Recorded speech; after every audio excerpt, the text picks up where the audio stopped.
Hey, shalom, shalom. Another Shabbat, another Shabbat, another day in Babylon captivity, being ruled over by the enemy, but using wisdom and getting by in the spirit of Yahweh Ba'ashem Yahushai. Beautiful at the end of the day. Turn that down.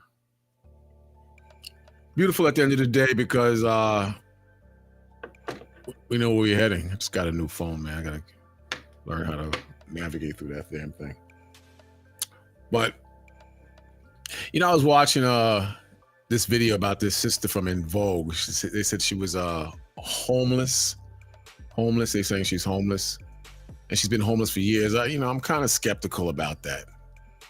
Living in her car, and you got everybody coming to the rescue of her. I tell the sisters all the time, there's going to be a day when nobody's going to come to your rescue, man. It's going to be a time, and it's coming quickly. Not that I'm banging on the sisters. I'm simply saying that at some point, black women and black men are going to have to serve and get in line with the Heavenly Father, get things right. That's what I'm saying overall. Let me see if I can get myself together. Bear with me one moment. Let me just get things together real quick. Paste that right there.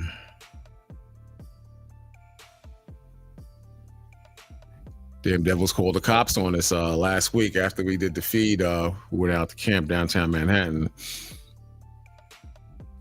And they called the cops. And it's not like we were being vulgar or anything like that. It's just that they didn't like the message. And that's the thing that a lot of you brothers and sisters, you're going to have to start adjusting to. People do not like what we teach. They don't like what we teach. I was on a feed last night, and you had a brother on there from the Nation of Islam. And for some reason, he kept banging on and toward Israel United in Christ, and to some degree the UPK. But I get it. I know what's going on. As negative as we are, as time after time, the bad apples have manifested themselves among us. We are a growing organization. Even though we are all divided, we are a growing organization, and they can't stand it. The Nation of Islam is flat, man. You don't hear nothing about the Nation of Islam. Their glory days went out with the Million Man March. So you don't see them on the scene like you once saw them. Farrakhan is 2 steps away from his deathbed. Who's going to take over when Farrakhan is gone?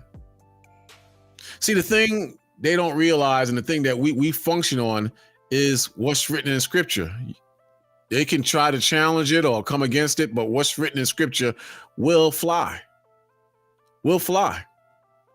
Even their leaders use the scriptures. I question them on that. I question, how are you Muslims and claim to follow the Quran, but your standards as Muslims, your protocols as Muslims, your ideology as Muslims differ from the Muslims abroad who follow the Quran? You know what this guy told me? That we're black people, and if it wasn't for the Honorable Elijah Muhammad, that this message wouldn't have gotten out to them. And he kept standing on their personal positions as far as Islam is concerned, but yet they don't follow the very book they believe in. But we believe in our book, as negative as we may appear at times.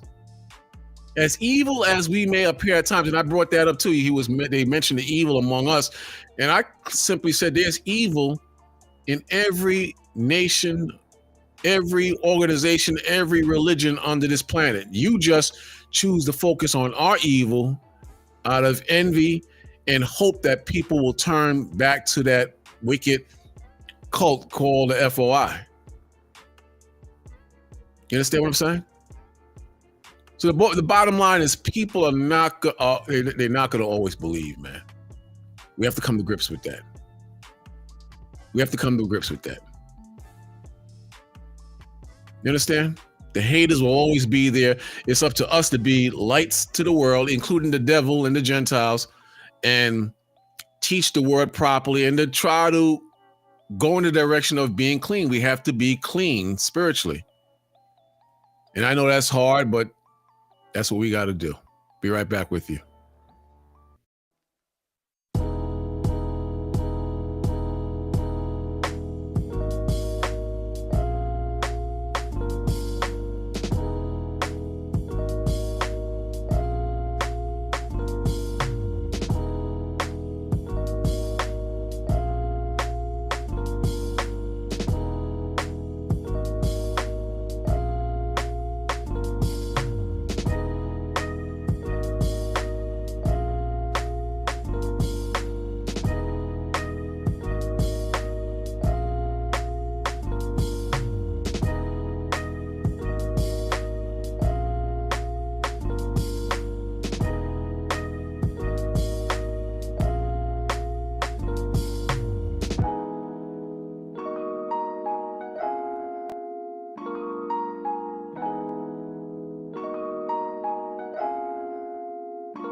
Yeah, I welcome the haters, man.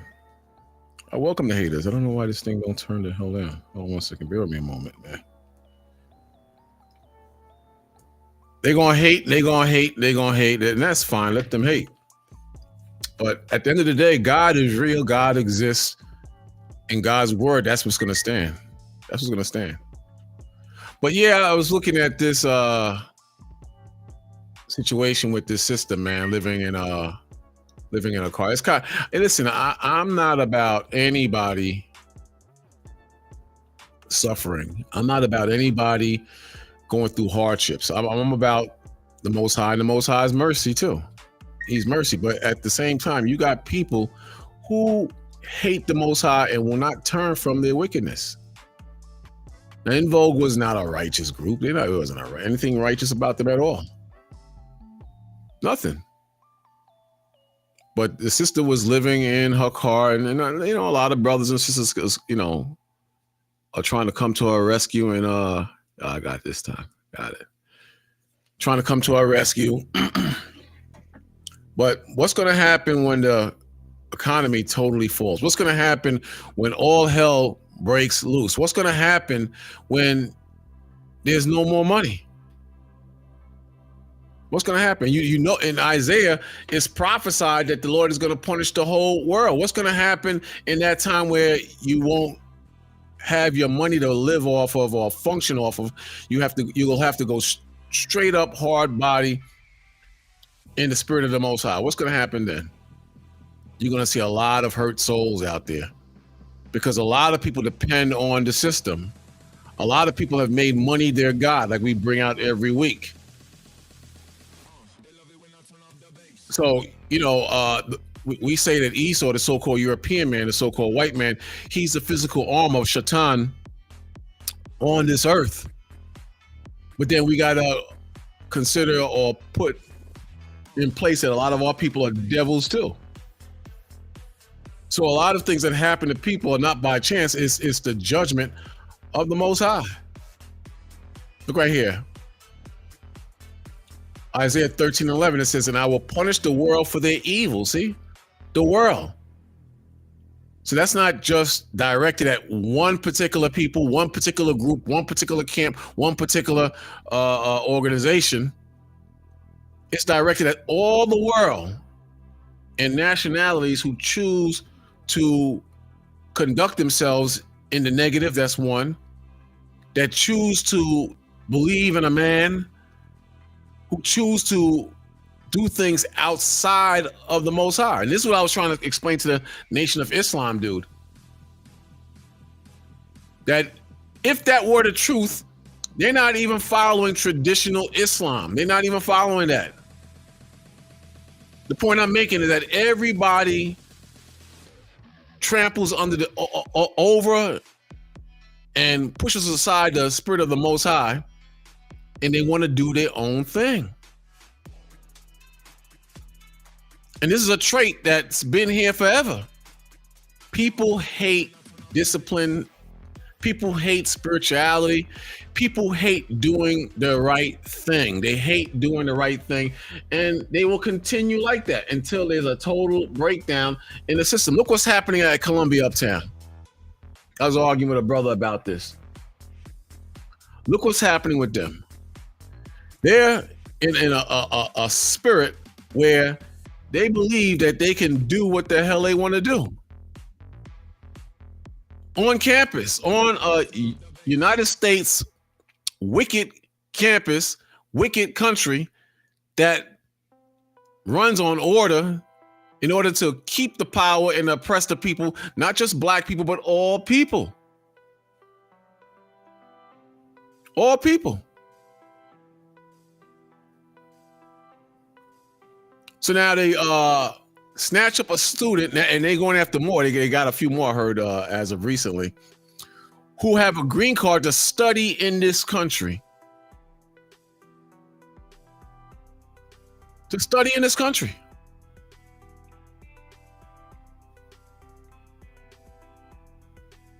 And you come to study in the great Satan, and you're from Egypt, you're from Africa, you're from Somalia. You know what this country is built on, but I'll say it again, and I'll keep saying it. America, spiritual Babylon. America, spiritual Egypt. America, the fourth beast, which is Rome, is the greatest country in the world. You don't see people beating down the doors, beating down the gates and the fence to go to France or various parts of Europe. You have it on a certain degree, but there's no place like Babylon the Great. There's no place like America.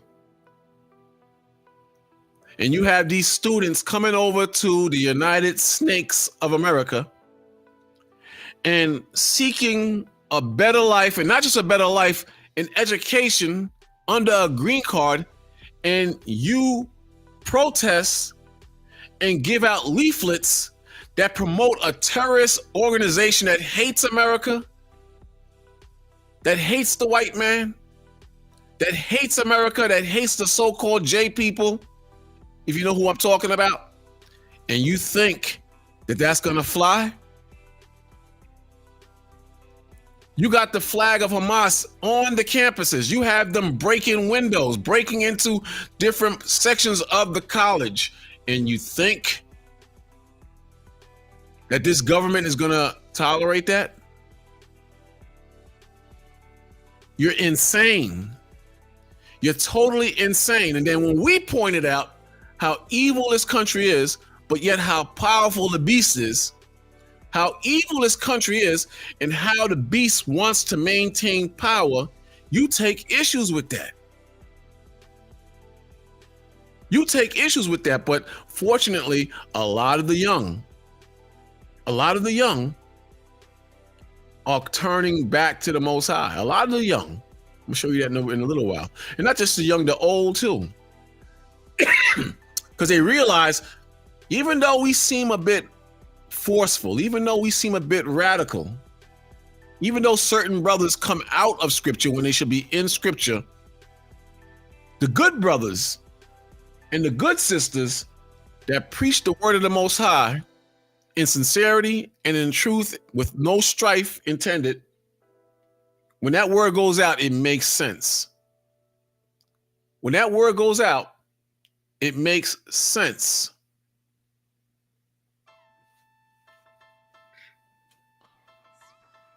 You understand? Makes sense. This is Malachi 4 verse 6. Starts the 5th verse. It says, "Behold, I will send you Elijah the prophet before the coming of the great and dreadful day of the Lord." We know Elijah to be John the Baptist back in the earth during the time of Christ. And he had a mission just like you brothers and sisters, you have a mission as well. And that was to set up the pathway for the Messiah to come on this earth and to preach righteousness and show the children of Israel a completely different way than they were following. They weren't to break their necks spiritually in the Old Testament in terms of the law and coming under that ideology. You understand what I'm saying? In other words, they trusted in the leadership at that time. They trusted in the rulership at that time. They trusted in the pagan beliefs of the Greeks and the Stoic followers and the philosophers. They had an Old Testament mentality. Everything was the law and Moses. And when John came on the scene, man, he totally flipped the script. And when our Lord and our King came on the scene, he totally flipped the script. And when our Lord was crucified and put to death and resurrected on the third day, and the followers grew and grew and grew, they totally flipped the script to the point that they were hated. They were hunted down. They were despised and used, like it tells you in the book of Chronicles. And today, the same teachers who are back on this earth again, I'm talking about the sincere brothers, not the rah-rah brothers or the brothers who are locked into the old ways of being a Black Panther or Keystone Ranger type of prophet. I'm talking about the sincere brothers who preach the gospel and open the minds of the people to their nationality and walking in the faith and living pure and righteous in the faith. I'm talking about those brothers in 2025. Those brothers have totally flipped the script on Christianity and Islam to the point where you are hated. Because the same way that people flocked to Christ, the same way that people flocked toward the disciples, the same way that people flocked toward John the Baptist, they're flocking to you now. Hey, Shalom, Mak. Shalom. Same way they flock to them, they flock into you brothers. It's just that we have to get right. We have to tighten up ship. That's the issue. We have to get ourselves together and tighten up ship, man. Once we do that, you're going to see things escalate on a level that you will not believe. You understand? But that's our job. Our job is to bring the people back to the Most High. Check it out. Let me show you real quick. Let me see if I can get that. So it says, get back here. Behold, I will send Elijah the prophet before the coming of the great and dreadful day. Imagine the great and dreadful day, how that's going to be. You think 9/11 was bad. You think the pandemic was bad. The great and dreadful day, those things don't have nothing on the great and dreadful day. Then the 6th verse says, and he shall turn the heart, meaning the spirit, of the fathers to the children. So what the fathers followed, what the fathers believed in, what the fathers stood strong in and was tenacious in, he's going to turn that spirit to the children, meaning the descendants of the fathers. And the heart of the children to their fathers, lest I come and smite the earth with a curse. So we in that time now, man. Fast forward today, we are in that time now. We in that time now. Hey, Shalom, Mak. Shalom, brother. How you brothers doing, man? Your brothers hanging in there? A lot of stuff happening, man. But the goal is to maintain yourselves and stay clean, man. You're going to slip and fall here and there, but the goal is for you brothers is to maintain yourselves and stay clean or clean up. Because the doors are opening, man. The doors are opening, and we're seeing that a lot of these people A lot of these people, what they're going through is of the Most High. I tell you every week, money is a factor. Money is a factor. You got a lot of people living in their cars, man. A lot of brothers and sisters living in their cars. But in this case, this is a person who was a part of a group in the 90s that was very big in its time, in vogue. Showing you that anybody can get that smoke. Nobody's protected from the judgment of the Most High or the Spirit. Anybody can get it. It's just that when the Most High gets you, he gets you at an appointed time. You understand what I'm saying? People get so comfortable, they think the Most High will not get them, but the Most High will get you. I remember we was on 42nd Street in Manhattan one time, 42nd and 8th, and I said, damn, it look like everybody is having fun except us, man. Look, everybody looks happy, like they got things going on, and a brother turned to me and said, don't be fooled by these people, man. They don't got any money. They're just walking around killing time. They're just walking around killing time, and that's exactly what it was. You know, they don't have money. They didn't have money. They're just walking around killing time, seeing what they can make happen in an evil world with an evil heart. And because the Most High didn't put his foot in their behind years ago or months ago, they have become comfortable in their wicked lifestyle. Let me show you that real quick. They have become comfortable in their wicked lifestyles. That's all it is. That's all it is. Check it out. The Most High says in Ecclesiastes, in the Bible, not the Apocrypha, Ecclesiastes 8 verse 11, it says, because sentence against an evil work is not executed speedily,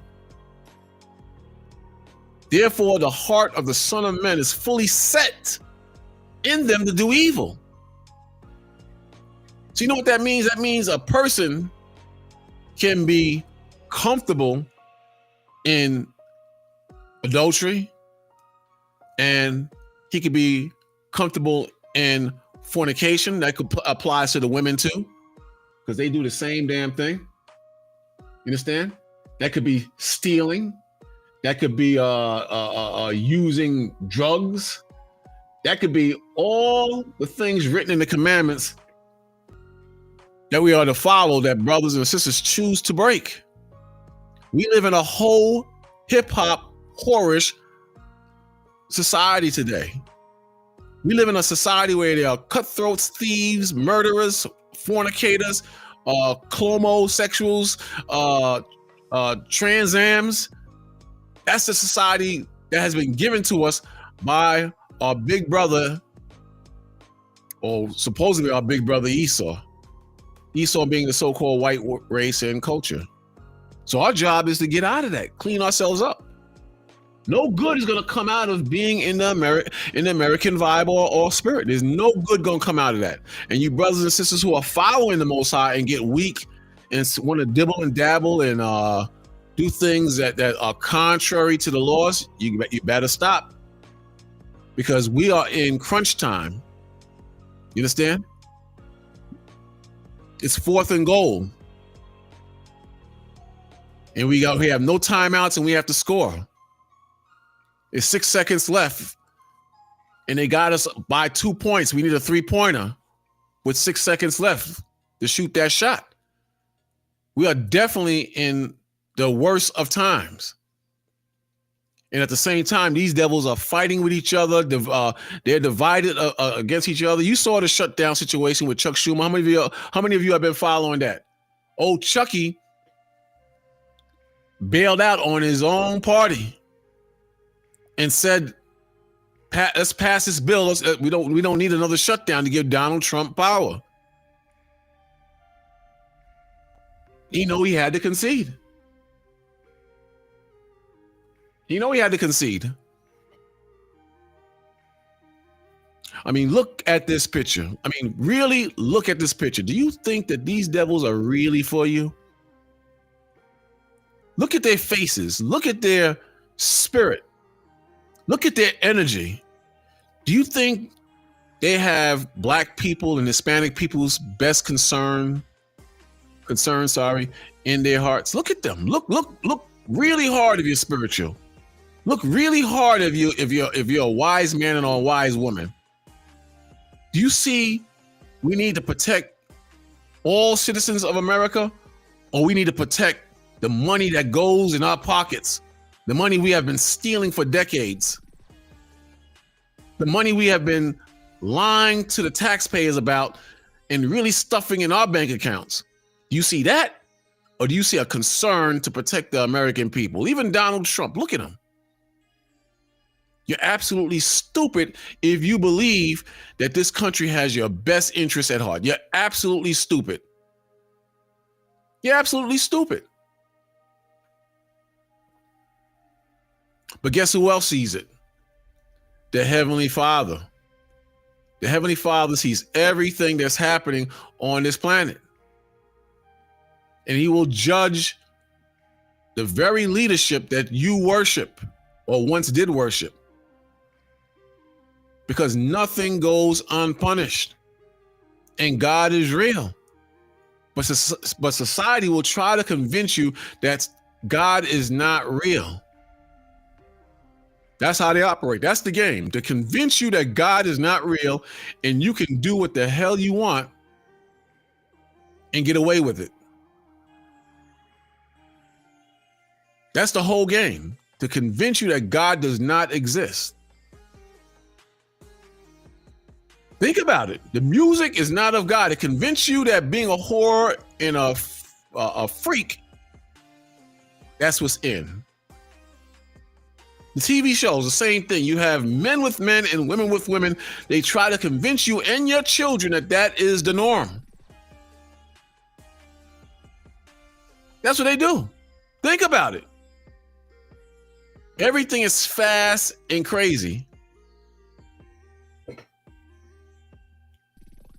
Luckily, you have righteous men and women who have not taken a knee to this type of foolishness. Luckily.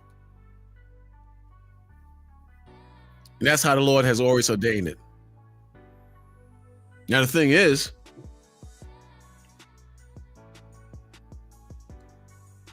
what is next? What do you see next? What I see next is something crazy and outlandish being revealed through the Spirit of the Most High.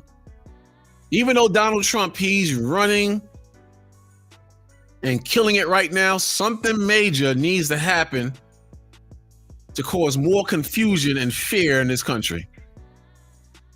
Because you still have people, not even just our people, even the heathen outside of our people, and our people respecting, even fearing, and worshiping man more than God.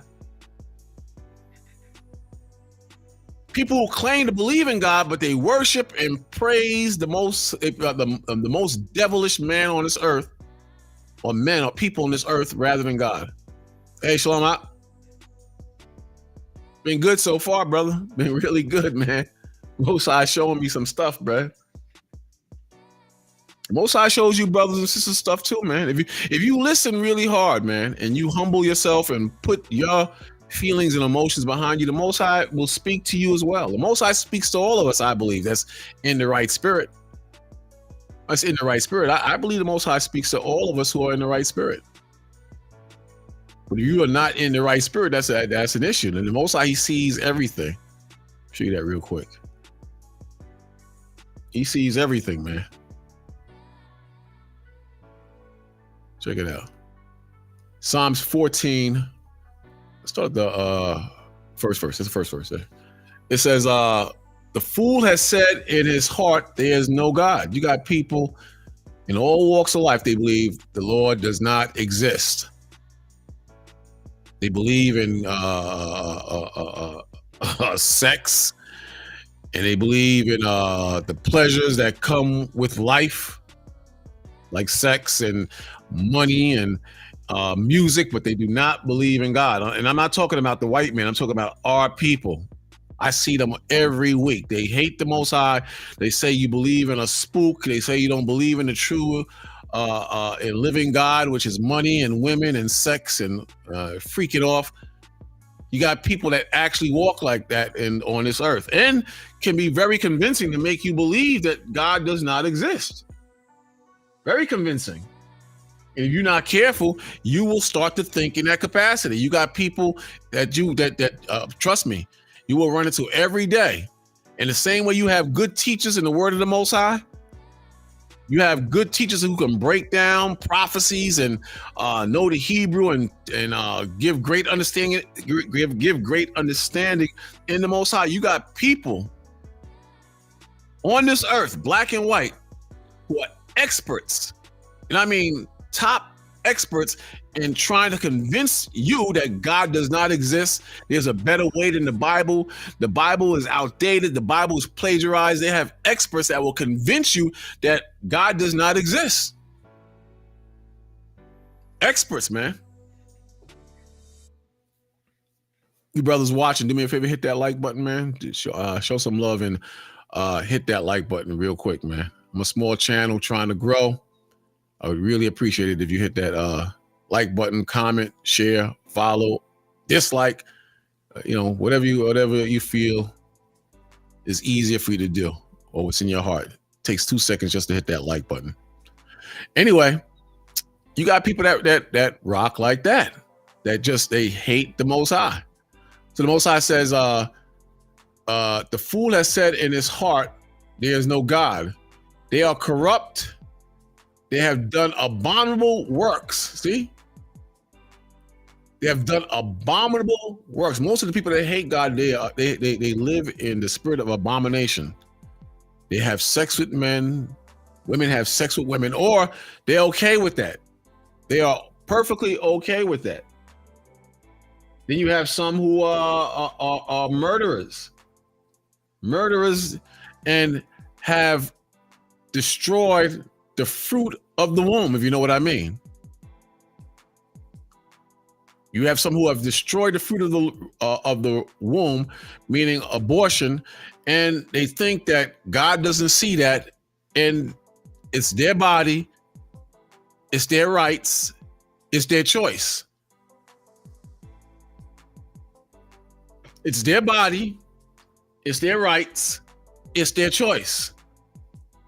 But God doesn't view their opinion as an opinion of a righteous man or woman.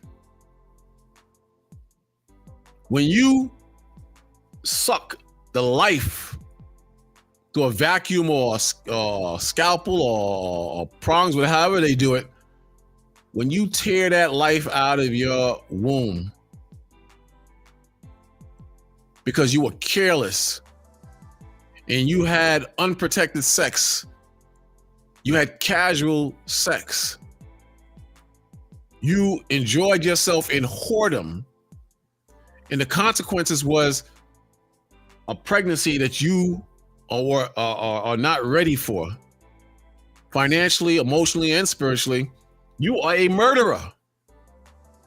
You are a beast and a murderer, and you don't respect life. You don't respect the Most High. Think of how complicated the human body is and how difficult it would be to create something so perfect, so brilliant as the human body, and you just come and tear that body out of your womb, that soul out of your womb like it's trash and garbage, and you go back out and you make the same mistake all over again. You have a lot of women who are against murder, if you know what I mean, because if you go out in the streets and live like a whore, you can repeat the same action over and over and over again. I personally believe psychologically and spiritually, it tears you up and messes with your mind. I don't think the majority of women, unless you're a devil, can get past that. I don't believe you can live life with a clear conscience after destroying a creation that was in your womb, a life, because they try to say it's not a life. It is a life. It is a life. When you destroy the life that was in your womb, I believe that in your spirit, you're never the same. But again, this is what it goes back. It goes back to the verse I quoted earlier. It goes back to that, because you get away with certain things for so long that you feel comfortable in murder. You feel comfortable in drugs. You feel comfortable in fornication. You start to get real relaxed in adultery and getting high and doing the things that the Most High hate. Ecclesiastes in the Bible, again, the 8th chapter and 11th verse, it says, because sentence against an evil work is not executed speedily, meaning the Most High don't put his foot in your behind and judge you speedily. The sentence is the judgment.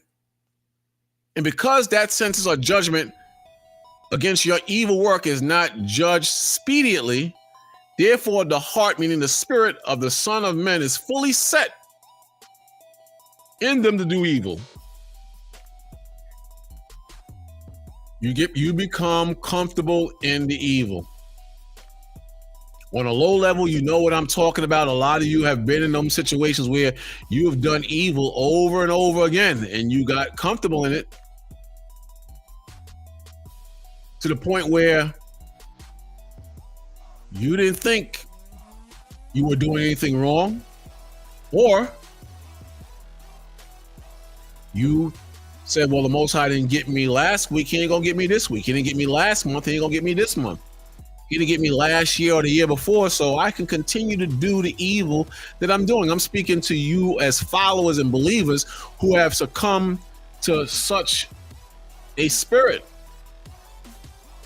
So magnify that 10 times 10 among the unbelievers who don't respect the Bible, who don't respect God, period. It's fully setting them to do evil. 12th verse says, though a sinner do evil 100 times, though a sinner do evil 100 times and his days be prolonged, the Most High still don't get this dude, still don't get this sister, still don't get this brother. And his days are prolonged. Yet surely I know that it shall be well with them that fear the Most High, which fear before him. It's still better with you who fear the Most High. And I know how it is. You wondering, why the Most High don't get this person and don't get that person, and I'm living righteously. This is a crummy deal. This guy's been making money. This guy's a gigolo. This brother's a pimp. You got all these things going on, and the Most High has not stepped to them once.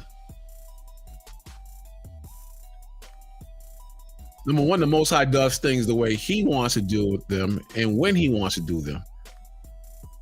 Your job is to keep going in the Most High, because you're going to have wicked men. The scriptures tell you that we're going to have wicked men among us. Doesn't he?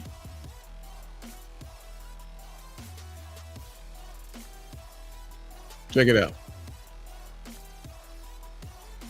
Most High says, Psalms 37:1, fret not thyself because of evildoers, neither be thou envious against the workers of iniquity. Don't trouble yourselves over the evil rapper, the evil R&B singer, the evil murderer, the evil thug, the evil Wall Street tycoon. You've come out of that life. You come out of that life, and you have found a better life in Yahweh Ba'ashem Yahushai. Okay, I didn't even see you there, Lamar. Lamar, you can hear me? Yeah, cut. Yeah. I didn't even see you. You understand? So the scripture says, fret not yourself because of the evildoers. Don't be envious against them. Now, remember the story I said, damn, man, everybody on 42nd Street seemed to be having a good time except us. Everybody seemed to be driving nice cars except us. I was telling the brother the other day, I went and looked at a truck. When was that? I think it was Thursday. And Thursday. And it was a nice truck. It was a Dodge Ram 2022 Rebel, not the regular one. Very aggressive looking truck. And man, I want that car so bad. And I had to walk away from it because I know hard times is coming to America. I know that Most High is going to make finances very difficult in this country. So I walked away from it. But then I started questioning why these wicked Negroes and heathens, they get to have everything, and us who follow the Most High don't have nothing. You know, the devil started whispering in my ear that, and I had to snap out of it. You know, sometimes you don't get what you want because the Most High is trying to protect you. You don't get a particular woman that you want because the Most High is trying to protect you. You don't get a particular job in another state because the Most High is trying to protect you. You don't hit the lottery because a lot of you would run wild if you got that money, but the Most High is trying to protect you. You ever see a dog when he gets out of a backyard or a front yard, it just runs crazy, man. That is free. And a lot of us would lose our souls in the spirit, to the spirit of Satan, if we got certain things. So don't always say, well, look what the wicked got and I don't have this and why can't I have that? A lot of times the Most High has a plan for you, one, and two, the Most High knows that you would destroy yourselves if you got too much. I'm not saying that's the way it is with 100% of things, but you have to consider those things. Second verse says, for they shall soon be cut down like grass and wither as the green herb. Trust in the Lord and do good. See that? Trust in the Lord and do good, so shalt thou dwell in the land. Verily thou shalt be fed. And that's what it's about. We want to trust in the Most High, and we want to continue to do good. It's hard to do good when you have a lot. It's hard to do good when you're messing with multiple women. It's hard to do good when you're getting high. It's hard to do good when you're unequally yoked with the unbelievers. So you have to consider those things. One more. Psalms 14 and the first verse again. It says, the fool has said in his heart, there is no God. They are corrupt. They have done abominable work. There is none that doeth good.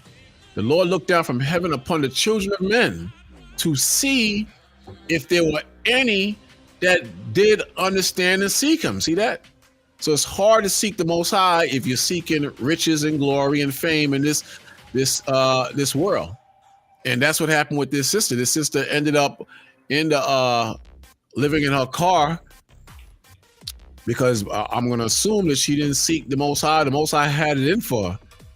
But she comes from In Vogue, a very popular group in this time. And then they were cutthroats among themselves and did her dirty, and then her brother did her dirty from what I read in the story. And you end up homeless, man. You know, over the years, I've seen a lot of brothers who are in this faith homeless, begging in the street, homeless, looking shabby, homeless, suffering because they turned from the Most High over the last 30 years. You got to hang in there, but not just hang in there, you got to hang in the right way. You know. Hey, Shalom out. Hey, shalom. Yeah, you're right. Right? Because what our people tend to believe is that what they receive in this world, whether it be material or some form of money, that the Lord is dealing with them, man. Like they get in the entertainment industry and all that, and they feel like this is the Lord blessing them, man. But the Lord is testing you, right? And everything you do in this society and this system in America, Babylon the Great, has only been, brought up for two reasons, man. So that the Lord can show His power the same way He did Pharaoh, to bring His kingdom up, like ancient Egypt was brought up, and the Lord brought it down. It's the same thing He's gonna do with modern day Egypt, which is America. He's gonna bring it down. Right. And the second thing is that this was set up as a prison sentence for the Israelites. This country and this society was never set up for you to prosper, to never get comfortable here. This was only set up for you to seek the Lord, find the Lord, and serve Him. But I had one on when I believe you brought out Ecclesiastes 8 and 11. Mm-hmm. I had one for you on that. This is Wisdom of Solomon, chapter 3, And I'm starting at 15. Right? Wisdom of Solomon, chapter 3, Wisdom of and, Solomon. and verse 15. Bear me a moment. God. Yeah, because all these dudes, they get these awards. And I seen that thing with that lady from In Vogue, and that's sad, Mhm. because that was a prominent group back in the day. Oh yeah. Everybody knew who In Vogue was, SWV, a bunch of those, groups. But look at them, man. They falling short now. A lot of these celebrities, man, they doing bad. You know. It was one rapper. I don't remember his name. He made that song about like before you didn't know me, now you're on me. I can't remember his name. Oh, you talking about Mike Jones? Mike Jones. Yeah. So a sister got in his car. He was doing Uber, man. He had fell off. He was doing Uber. And they was clowning him on the social media, brothers. And some brothers and sisters said you shouldn't clown the brother, man. Hard times can hit anybody, and it's very true, man. It's very true. So, when you're on top, you do anything. It was another group, I can't remember the name of them. This is like in the 90s. They were on top of the hit, and they fell off, and they decided to rob a bank because they was used to just having the money. They tried to rob a bank, and they got caught, went to jail. Wow.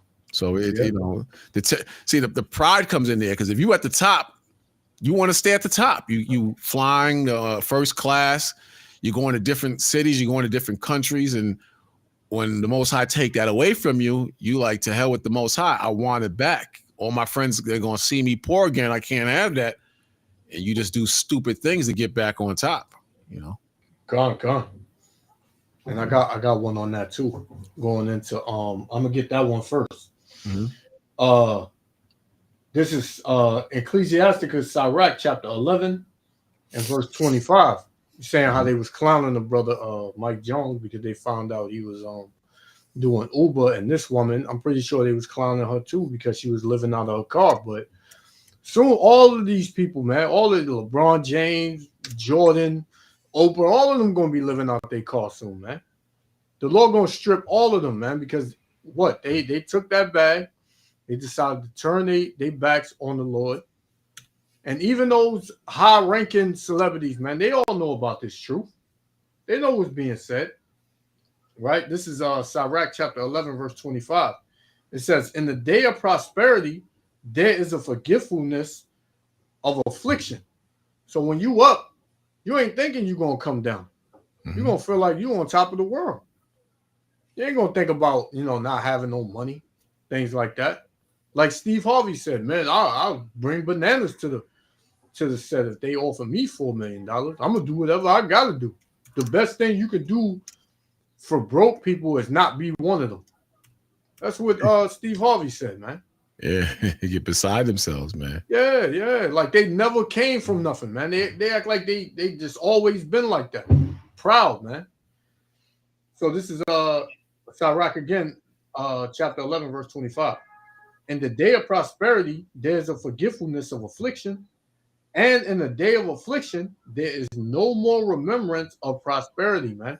Mm-hmm. You have people that'll be up for 20 years, man. But when that day comes, that they back down to nothing, they don't remember that, man. They forget about that. They like, man, it may dawn on them, but they start realizing that this is the reality right now. Yeah, you got to remember, where you came from. Like, the Most High will punish you, then bring you back. You can't forget how the Most High punished you, man. You got to keep that in mind. Yeah. A lot of people say, well, tell with that. I don't care. You can't be like that.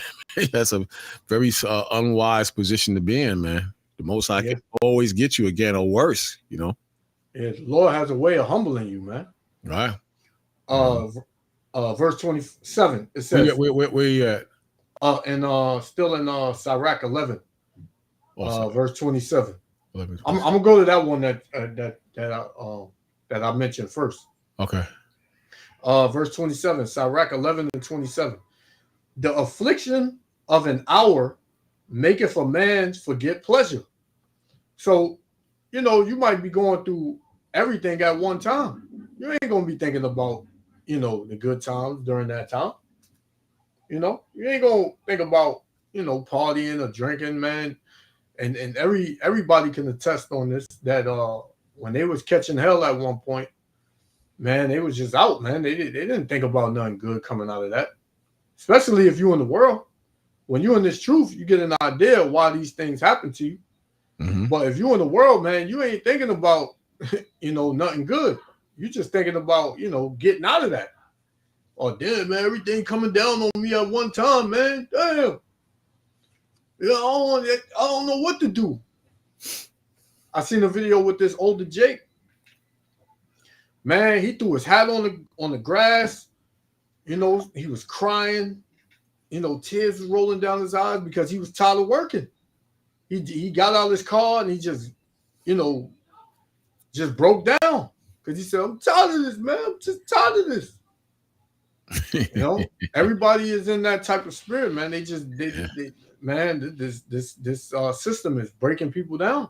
Yeah, because you're doing the same thing over and over, and the most I got the days spinning quick. Yeah. So it just seemed like it's almost like you're in a trance, but you're just in this loop that just keeps going and going. And if you don't have the Holy Spirit or you don't have direction, even in that fog, because at one point, I'm talking about to the believers in the fold. At one point, you just went to work, read a couple of scriptures, did Sabbath service, whatever you do, and you was fine. But it just seemed like you're just walking into a mental fog, and it's hard to just concentrate and focus. And then even then, on top of that, you have different issues jumping out at you from the devil, so that makes it even seem worse. So at some point, you're going to have to just let me hit the reset button. There's a scripture that says that we have to teach ourselves all over again, something to that effect. You got to start. Let's go to the beginning and start. Yeah. Gone. Very important because you can lose. You can let go the reins like that. Like you said, how the brother threw is flipped out. You can definitely lose it, or your tongue can make you say things you can't take back. You might curse out your boss. You didn't even mean to do it. Now you fired. And you got to go and look at your wife, and and then she turned against you, and now you totally Satan's slave right now. At that point. Yeah, that's right. Yeah, and a lot of brothers have been through that, man. Mm-hmm. A lot of brothers been through that, But the sad thing is that when you like you said, when you don't have the Holy Spirit and you're not in this truth, basically, if you're just in the world, man, hey. A lot of people gonna resort to carnality, man. They're gonna, bust you over the head or, run up in the store and steal and like you said, I think you said it was a group that robbed the bank. Yeah, a rap group. Yeah, so you're gonna have a lot of that going on, man. And the system has not totally collapsed yet. But it's on its way to collapsing. I just was looking at a video saying that they got like a 6-month package for the government not to shut down, something like that. But back to the scripture, it says Sirach 11:27 again. It says the affliction of an hour maketh a man forget pleasure, and in his end his deed shall be discovered. So that's going into what the elder brought out in Ecclesiastes 8:11. Though a man do evil 100 times, because sentence against an evil work is not executed speedily, therefore it is fully set in the heart of the sons of men to do evil. Mm-hmm. So a dude or woman, they can just keep doing. Well, ain't nothing happened to me. I'm good. I'm gonna live my life. I'm good. But the Lord, He has you, man. He sees everything.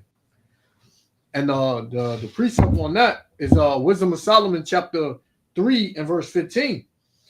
It says, "For glorious is the fruit of good labors, and the root of wisdom shall never fall away." Because wisdom is something that nobody can take from you, man. Right. If you have the wisdom and knowledge of Yahweh Shem Yahushua, can't nobody take that from you, man. Right? It says, As for the children of adulterers, they shall not come to their perfection. So, these are Jake's and Eve's that serve these other gods, that serve Satan to get a certain status in this life. The Lord said they're not going to come to a perfection, man. There's nothing good going to come out of that. It says, and the seed of an unrighteous bed shall be rooted out. And that's what's going to happen, right? They all going to be rooted out, right? Those that took that bag and gave themselves over to Satan for fame and fortune. It says, for though they live long, yet shall they be nothing regarded. They're not going to be regarded, though they still be here. And there's a lot of people that say that, man. Damn, man, these dudes is wicked, man. How they just keep getting? Mm-hmm. Their life is easy, man. They got all this money. They got all these nice cars. They get any woman they want. But look, man, them celebrities, man, they're completely miserable. When them cameras is on, yeah, they got to put that smile on and look like their life is good and all that. But when them cameras go off, man, trust me, they going through it. Yeah. A lot of them, they get freaked out and hoard out. Yeah. And they don't like that lifestyle, man. They they look back at how they were. I saw a video with Cardi B. Yeah, she said she missed, when she wasn't famous. She said things were simple and, there was love there.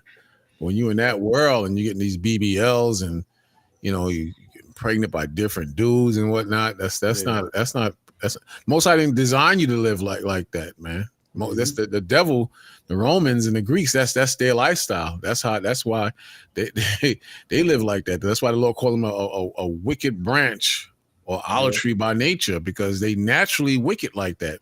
We didn't associate with the damn Greeks and Romans on a high level, or even the Africans. Those filthy. Let me chill. Yeah. Even them, we didn't do what they did. This is why the Most High says in Ecclesiastes, in Ezekiel, when He gathers us from the four corners, we have to be washed clean, from the filthiness of the idols, because we took on a lot of the traits that the heathens took on. So we have to be cleaned up from that. Then even in the New Testament, it says that through the washing of the word, man, you have to be our souls have to be washed through the word of Yahweh Shai and the Most High. Gone. Yeah. Gone. Because you look at the state of our people now, man. Our people are off, man. Way off. Mm-hmm. All week, man. Every week it seems like it's getting worse, man. Things just popping up, and it's so much you can't keep up with it. And it's just like, man, our people are just gone, man. All right. Completely gone. Shalom, Samir. Gone. Yeah, shalom. Lucky priest, Yashwan. That scripture you brought up earlier, Ecclesiastes, I think, Sirach 11:20.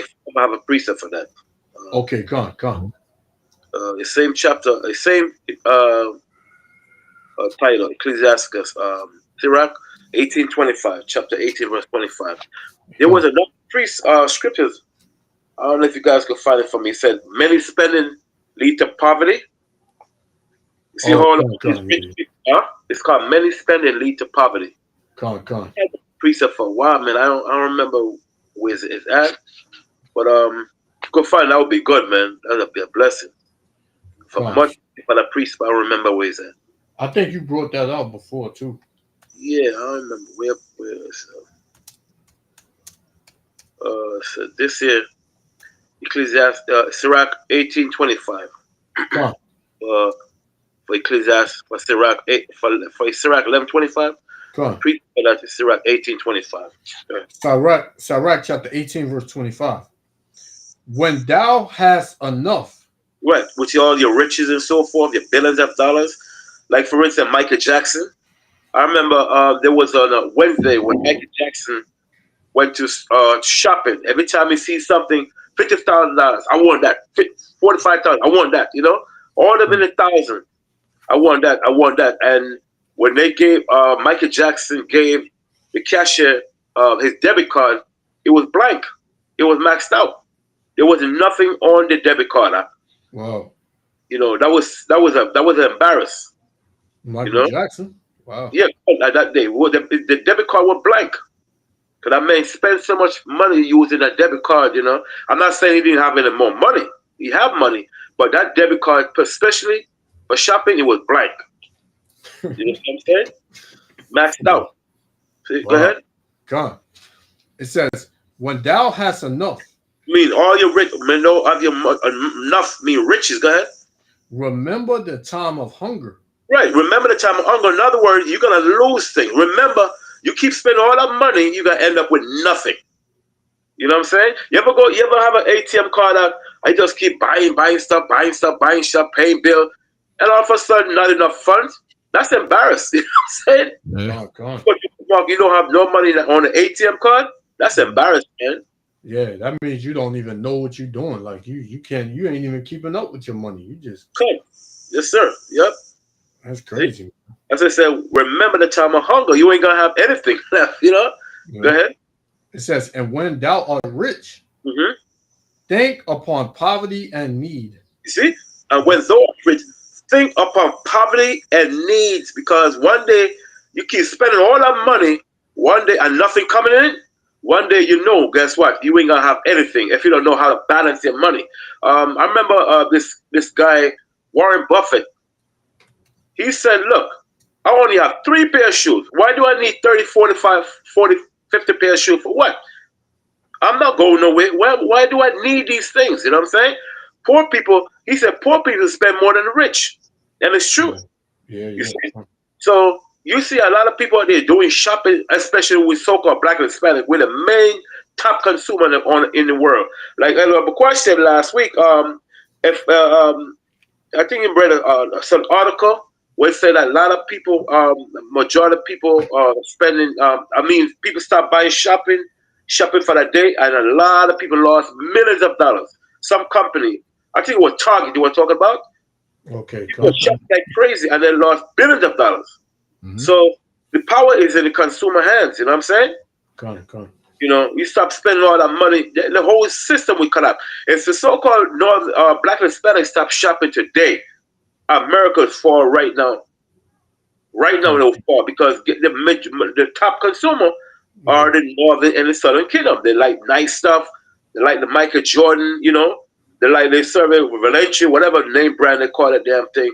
That's stupid shoes, you know what I'm saying? When you look at European shoes, they got better quality shoes than these other shoes people be paying $500 for, $1,000. You know, I have a cousin. He just told me he just bought a shoe for $1,200. I said, "You're an idiot. You could have given me the money. I need the money. $1,200 for a pair of sneakers? You're that dumb?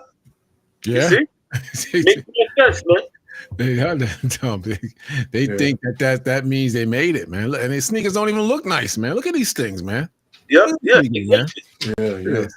It's like the more they cost, the uglier they are, man. Yep.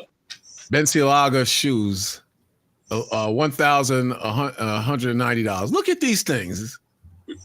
How is this cool? Look at this, $1,300 for these. Look at this. Are you kidding me? And look at this. I don't know what's on their mind. And these sneakers probably cost next to nothing to make, man. Man, exactly. They said to make them shoe like in Mexico and other countries, about 50 cents. They pay the workers. 50 cents. They pay the workers. But this is how dumb Israel's become, man. Yeah. That's how dumb. And they cry about, they so poor. Man, these guys got the latest iPhones and latest sneakers and watches, man. These guys is ninja rich, if you know what I mean, N-word. These guys are ridiculous, man. Come on, man. This is absolutely insane. Insane. That's sad, man. I didn't even get to the cell phones yet. Imagine the cell phones, man, Yeah. Money. Spend all that money for nothing. Mm-hmm. That's stupid. Well, I can understand the cell phone because if you're doing a lot of stuff on your phone, you don't want to buy no damn. No, I'm not saying these guys just buy these cell phone like iPhone. You know, if you spend like $30 a month for something, that's different. But you gotta come up with $1,500 cash. Come on, man. Nah. Well, they break it down. I just got a phone yesterday. I got the last Samsung 25. And I'm haggling with this guy, fighting with this guy to bring down the price. This guy will not work with me, man. You know, $1,200 for the phone, $1,200, but broken down, it's like $36 a month for 3 that's years. better. That's more understandable. But you got people come out with $1,200 on their pocket, dog. It's like that. I that hurt me. I to get the hell out of my face with that. You know, Nope. Get the hell out of here with that. That's insane. But then, you know, when this country crash, you're gonna see people crying like damn women, man, crying like women, man. You're gonna see, man, because this don't make no damn sense. This don't make no sense. Tell me, $1,200 for sneakers. Who the hell gonna do that, man? You're not gonna wear it every day. I mean, the same shoe. I was getting a sandwich in a store one time, and this guy, he had like some crazy expensive sneakers in a box. So I said, he was a young dude. So I said, let me see what it looked like, man. He let me look at it. I said, you gonna spend all that money? You gonna wear that? And he said, nah. He keeps the sneakers and he sells them online. That's what he was doing. I said, all right, well, that's smart, man. You a smart dude. He's, you know. And you see them when we setting up camp. You see that line down the block sometimes, man. It'd be ridiculous, the line, man. Yeah. You know? Be crazy, you know. Yeah, a lot of dudes do that. They resell the sneakers, and you know they might buy them for the regular price, and then when they get them, they'll put them like $150 more to make money. There's a damn Asian guy. Not every time, but when we set up camp, this guy pulls up his damn van and blocks where I want to park at to buy a bunch of sneakers. He loads them in the van and he probably sells them for more money somewhere else. Yeah. He always has the damn van in the damn camp spot. And he has, I think it's his son or somebody, and they load that thing up, man. They move, man. You know, but you know, see, they smart. You know, they trying to make money, but just to wear, and you living in the projects, man, come on, that don't make no goddamn sense. Don't make no sense, man. And you know who he's selling them to? Selling them right to Jake. Mm-hmm. Right? Selling them right to the so-called Negro and Latinos, man.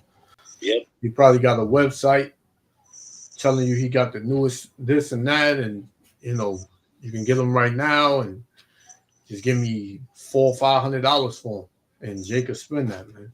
Yeah, I was in a dealership. This guy, young Simeonite guy, you should buy that one, the 2025 truck. I said, you out of your mind. It's gonna be like damn 700 and above payments a month. Yeah, but you should just get it. It look nice. I said, why don't you get it? Why don't you get it? I said, what you drive? What kind of car you drive? He said, a 2003 Jeep Cherokee. I said, man, get out of here, man. You sound crazy. Why you want to put me in debt? Why don't you get it, man? Yeah. Quiet now. Get the hell out of here. You know, so a 2025 car for like damn 80 grand or something like that, and then I'm in the hole. You ain't even buying it yourself, man. Get out of here. By the time you pay a car out, the price double, man, because they gotta charge the interest rate. Then you know, it's crazy. You must be out of your mind. And now I'm in the damn hole. Damn Trump, they shoot him in the head, or he just go crazy and with the tariffs, and then everything is just crazy. And now I'm stuck like it's 2008 with this damn $800 a month payments. And I said, man, you get the hell out of here. You out of your mind, man. Yeah, come on. Yeah. Must be out of your mind. People don't think. People just like, you know, I got it. I'm gonna spend it now. Like they don't think about what can happen. They don't think about for tomorrow. Yeah, they don't think about what can happen, man. Like, you know, and women are good for that, man. They good for serial spending, as they call it. You know, they go in the store, they can't just get one thing. They gotta buy, you know, damn 10, 12 things, man. And then come home and say, I shouldn't have got this.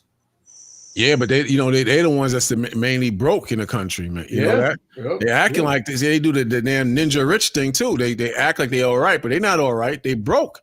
They got their credit cards are maxed out. They owe school loans. They looking for a man to support them and get them out that hole because they are emotional shoppers, man. It can be very depressing being in Babylon. Like you said, the dude that just didn't want to work. A lot of people don't want to work no more, man. Yeah. The pandemic, when we had the lockdowns, it was cool, man, because we got to sit home sometimes and didn't have to work the full hours and got a full check. Some of us.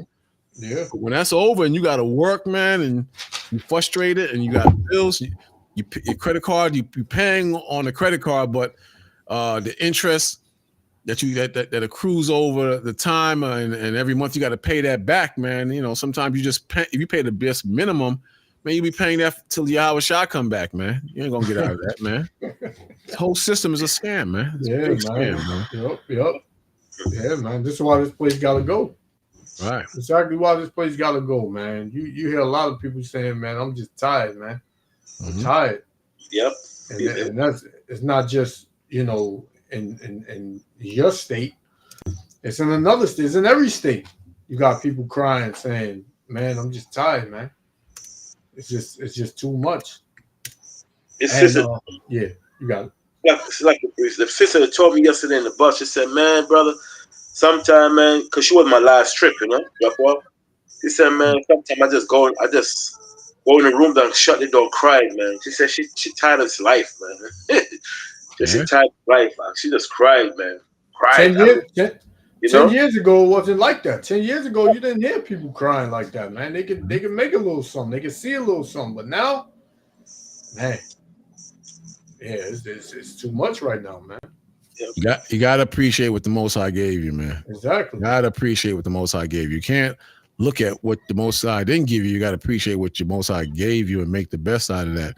And what I do, I have a time where I just chill. I do my gym. I sit in the sauna. I treat myself to a meal on payday.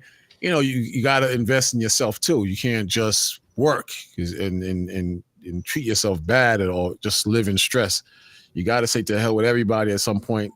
Just watch a movie, whatever. Go for a walk. Anything that just gets you out of that slump, because you know people are broken now. They not only are they broke, their spirit is broken. The Most High says, you know, come on to him that are heavy hearted, man. His yoke is not heavy, and that's true. The Most High opens your mind to a whole different beginning, even though it seems like it's you know you're living in the worst time ever. You know, you can make things happen, man. The article I was reading the other day. It said like 65% of people in America are suffering from heart muscles, which leads to stress, you know? When you have a lot of stress in your heart muscles, what happens? Your blood pressure is not going nowhere, you know? You got pressure in your heart, your blood is continuing pumping because a lot of people, you know, on the heart muscle. So article I gotta find later on, bring it to camp. But a lot of people going through stress, man. It said people in America is going through so much high blood pressure, diabetes, cancer. This one, erectile dysfunction. It said lead to a lot of men in this country, man. Erectile dysfunction, you know, because blood pressure problem, man, and so many sickness. You know, it said from 2003 to now. Not 2003, from 2000, let me see, I think 20-something, 21 to now, there's a lot of people going through much stress in America. If you go find that, there's one. It says, I don't know if you can see it. Let me see if you can see it. Damn. Oh shit, man. Yeah, because you know, I remember years ago I used to ride the subway, and I would get these cold sweats and feel dizzy. And when I looked it up, it said because, you know, I was rushing. You know, you're rushing and you're not eating properly. I used to get dizzy. So, and just sweat, you know. So a lot of times, you know, you got to be careful of that too, man. But here it says, this is just the women so far. I'll get to everybody in a little while. It says, in 2025, research indicates that women experiencing higher stress levels than men, potentially leading to an increased risk of mental and physical health problems, including stroke, and are also more likely to cite family responsibilities and relationships as key stressors. See that? It says chronic stress can lead to mental health problems like depression and anxiety, which impact more than 1 in 5 women in the United States. Isn't that something? 1 in 5 women in the United States each year suffer from anxiety and depression. That's crazy. Yeah. Stress can negatively impact physical health, increasing blood pressure, just like Lamar said, heart rate, and potentially leading to stroke, heart problems, headaches, migraines, and other issues. Wow, man. It says women may experience unique stresses compared to men, such as family responsibilities and relationships, which can contribute to higher stress levels. Recent studies suggest that chronic stress can increase the risk of stroke in young women. Financial stress. Women are more likely than men to worry about financial matters, including retirement savings, emergency funds, and long-term care expenses. Gotta get, you gotta have a timeout. You gotta have a timeout, especially if Exactly. you're age. But look up this word. Science. It's spelled CARDIOM. Cardium. It's Hold on, CARDIOM. hold on one second. There's a brother that was in here. Eak, you still right here? That's your one. Hey, brother, you can hear me? Ak. I don't know who it is. This is Yasha. Oh, that's a video you were sharing, Yasha. That's a video. Yeah, come. Oh, I thought it was a brother. I heard that alert. What was hold on, Lamar. I gotta spell it now. It's called I think it's CARDIOM. E. Yopasti. YOPHY. CAR what? I got it. You got it? You got Share it. Share it. Okay. It's called cardiomyopathy. Yes, sir. Come on. You can see it? There you go. Yeah, cut. Come on. Yeah. It says cardiomyopathy is a group of heart muscle diseases that weaken or thicken the heart muscle, making it difficult for the heart to pump blood effectively. This can lead to various complications, including heart failure.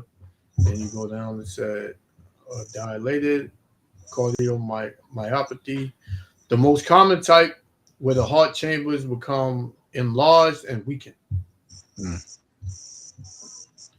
It says genetic disorder can be caused by cardiomyopathy, can be caused by a variety of factors, including genetic disorders, infections, alcohol abuse, high blood pressure, certain medications, and unknown causes. Right, cut. It says symptoms.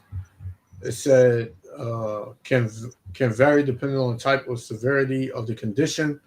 Common symptoms may include shortness of breath, especially during exertion, chest pain, fatigue, swelling in legs, ankles, or feet, dizziness, palpitations, irregular heartbeats. Yeah, that sound about right for Israel. Period. Yeah. Everybody dealing with that, man. All our people dealing with one of those things, knowingly or unknowingly. Then you got to consider the ones who took the jab. Yeah. Added on top of that, man. Yeah. Because they say a lot of people that took the job, they're having this thing called uncontrollable hypertension. Don't care. Medication can't help that. Because it damages the heart muscle, like we just read in the wall. That jab messed up a lot of people. Sad. Come on.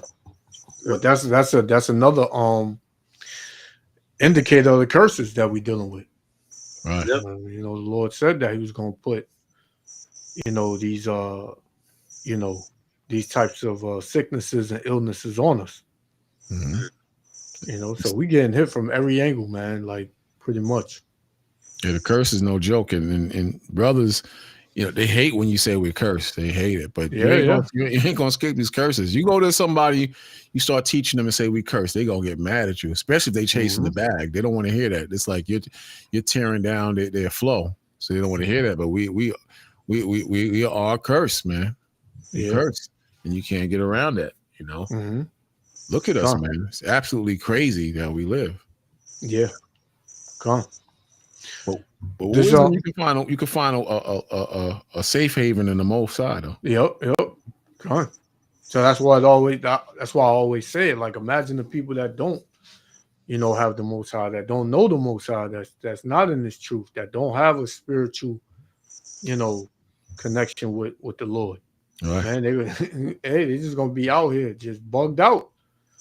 You know, like Eve getting on a plane, stripping butt naked, and start Yeah, I saw that. What the going hell crazy, was man. that? What the hell was that about? I saw that. You know, these women are already emotional. Yeah, So they psychotic. They crazy. yeah. They don't know they crazy, but they crazy. You can look at somebody and just know they crazy. Like I'll see a sister just talking with a bunch of sisters on the job, and my mind says she crazy as hell. Look at her. Yeah, you can Talking. look at it. You can see it. Wig be crazy on her head, or weave Yep. be crazy. You just know she's crazy. You know? Yeah, man. And they hate the truth too. Oh yeah, Because it breaks down their feminism and their woman power, so to speak. And they understand that they got to get in order. They got to get in line. So a lot of these women, they don't want to hear the truth. Like that damn I don't even want to say it, but that damn witch, when we was teaching, she called the cops on us. Oh yeah. I was thinking about that, man. I was thinking about that for 2 days, man. I was tight. I was mad, man. I'm like, this damn, leprous, wig, you can just, see her. yeah, talking. man. Hating, man. And they was just looking like that, looking out the window. Usually they look for a little while. They just kept looking. Then there was one like by I think it was some chairs to the left. Yep. Watching. I'm like, damn, knew they called the cops. Yeah, they was in there definitely talking about us. Mm-hmm. Definitely, man. But it's all good though, because the Lord sees everything. And Mm-hmm. when this happens, that the video I got up, people they're gonna lose it, man. Because what happens when the economy crashes? You want to look at it now? Yeah. But, hold on. Check it out. This dude goes by the Appalachian Prepper. With a lot of these preppers, they think they got it in the bag too. The Lord He's gonna surprise them too, man. But it's crazy because when you see a bogus video, you got all the comments and this and that, but nobody commented. I mean, nobody ain't really preparing for this. Whether it's spiritual or if you're a prepper or whatever in that sense. But check it out. Trade wars have begun and the stock market's already plummeting. You might want to share and repost this one because most people have no clue how fast things unravel when the system collapses. The moment the system crashes, credit cards, debit cards, crypto, and online banking will be useless. Banks will shut down, ATMs will be empty, and people will be in shock. Cash might still work, but only temporarily. The first wave of panic buying begins. Most people will still cling to hope that the economy will bounce back. Stores may continue accepting cash, but inflation will skyrocket. What little is left on the shelf will cost 10 times more than what it does now. Gold and silver will be accepted, but only while supplies last. Once goods start running out, money won't matter anymore.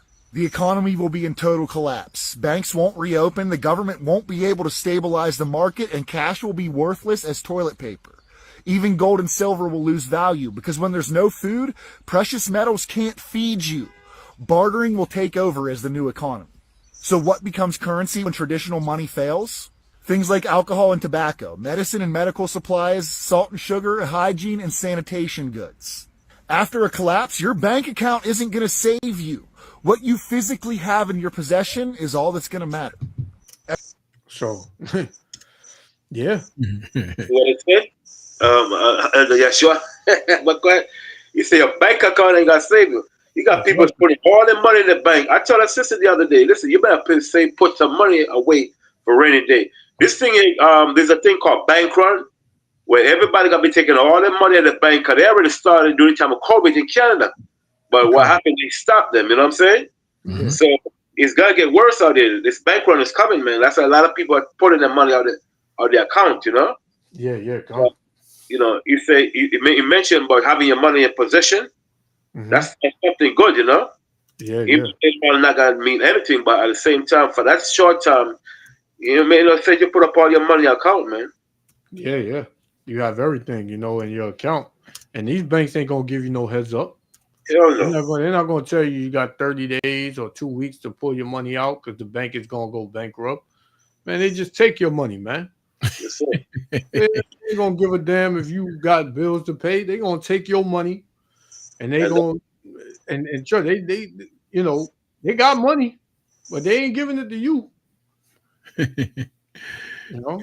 Remember what it was a time when people couldn't get their money out the banks because people was hoarding money out the banks, especially in Russia. You know, so you know, so you know, you got to think about that. The banks lose money if everybody starts taking money out of the bank. Mm-hmm. Yeah. And sometimes they don't have the money to give it back because remember when the bank, you put your money account. A lot of times they use the money for to loan or corporation. Yeah. And when you get it back, all that money back, that's a problem for the bank. That's why they don't have all the money to give it back one time. Mm-hmm. Imagine if 10 million people have money in City Bank, and all those 10 million people demand their money. Guess what? It's gonna be a problem for the bank. You know what I'm saying? Come on. Like they called me, TD Bank called me 2 weeks ago and said they're gonna charge me $15 a month service fee. I said, what? $15? What happened to free checking? They said, well, we gotta charge you that. But if you maintain $500 in the bank, then we won't charge you anything. But when it drops below $5, we gotta charge you $15. I said, man, so they're getting greedy themselves, and they trying to stay afloat. But so but a lot of people don't know about that. They just living their daily lives like everything is okay. But what happens is when the bills start piling up and they catch up with you, especially they heat the crib or the house, it affects you after a while. Mm-hmm. Come. Yeah, the thing is, people not looking for this to come. Mm-hmm. Like he said, people gonna have hope that the economy gonna bounce back because they trust in Trump, they trust in his golden age speech and all of that, man. But hey, man, it's not gonna happen, man. It's not gonna happen. America is constantly, increasingly declining, man. And what they telling you in your mainstream media, man, it's all a lie. It's all a lie, man. Did y'all see the video what they saying that the Iranian analysts they got tips that the FBI, CIA was watching the Israelites? No, I didn't see that. It was a video or It's a video. It's a video. Yeah. You got it? Yeah. Let me. I'm you get that. I want to see that. You guys will find a video. The guys out here walking with you guys to show you guys video. Man, that's good, man. I didn't see that one. That's a blessing, bro. I need to see that one. Yeah. You can see it on the screen. It's like it says the CIA, FBI are monitoring the Israelites right now. And I got that this. One? Yeah, I got this from a brother. And man, it's deep. I did a video on it. It's deep, man. They talking about how the government has infiltrated camps and put informants in the camps and got AI. They infiltrated the One West when we was on 125th Street. They definitely infiltrated that years ago with Comfy and all that stuff. Yeah. And I was explaining to our brother once the garments go and the Hebrew goes in the name of the Most High and Yahweh goes, then you know that group most likely has been infiltrated. You're not allowed to say the Most High's real name, and you got to switch up them garments. You can't wear those garments, and you got to get rid of the Hebrew. Yeah. No, yep. And when you say that, you can think of a couple of camps that's on that avenue. Right. You got. And my brother wanted to join one of those groups. I said, listen, you better be careful because the feds is definitely in a lot of these camps and groups. Yeah, and they've definitely been infiltrated because a lot of as crazy as it may sound, a lot of people don't believe this truth, but they believe in the Bible. So once they confront brothers who are in this truth and they are able to break down the Bible for them, that can cause a major ripple effect in the religion, because religion is just used to control the people and keep them stupid. Yeah. But once you break them down and go into the truth of what the Most High is really about, then people start to think. Because initially they think we're crazy. Oh, I'm out. Them guys are stupid. They think they just white man is this, and they got those funny costumes on. But what happens is when they confront us and we go back and forth with the Christian, and they see that wait, these guys know a thing or two, and they start breaking down. Then that's a problem, because a lot of the young people, they don't want to go into churches. The churches feminize the young men. They see the brothers and they want to get down with that. It's just that we got so much problems among us that need to be cleaned up. That's the issue with us, you know. And it's crazy because this video went into all of that, how they purposely put people in camps or in the, you know, whether, you know, like we do our live. And you'll have somebody come in and just say some bugged out stuff that'll try to, you know, throw, you know, what's coming out off. It goes into all of that, how the government has done that through AI, through, you know, you get a weird type text or message on your phone or your live or whatever when you're doing something, or your live start bugging out, the camera start bugging out and stuff like that. Yeah, man. Or like, I'm not going to go into the brother's name, or it could be a sister sent to you. You could be in a position of leadership. Yeah, that too. A sister could be sent to you to make you do something you're not supposed to do to take you down. Yeah. You know, when you study Malcolm X, he had a lot of women coming at him, trying, well, not a lot, but he had a few women coming at him, trying to persuade him sexually to get down with them, and he never did. Martin Luther King, they said that now he was laying down with women. That's what they saying. I don't know how true that is, but that's the latest in the last like 5 or 6 years that's been coming out. But they said Malcolm X never fell for the damn women. But you got to realize they know, like in what's the book called? Confessions of an Economic Hitman. By John Perkins, he says that they would send women to certain people to get you, and even with him, a woman was sent to him. So you know, they know what you like. And then I saw another video with the Black Panther Party, how they would infiltrate the Black Panther Party. They said they would study your nature. If you like a certain type of magazine, a certain type of food, a certain type of music, they got you down packed to the point where they can find your weaknesses, and then they would send someone to persuade you to do something negative, and then now you're their slave. Now you working for the CIA and the government to take down a movement. So you have to watch that stuff, man. Very real. And that's crazy because this went into everything. I'm just like, wow.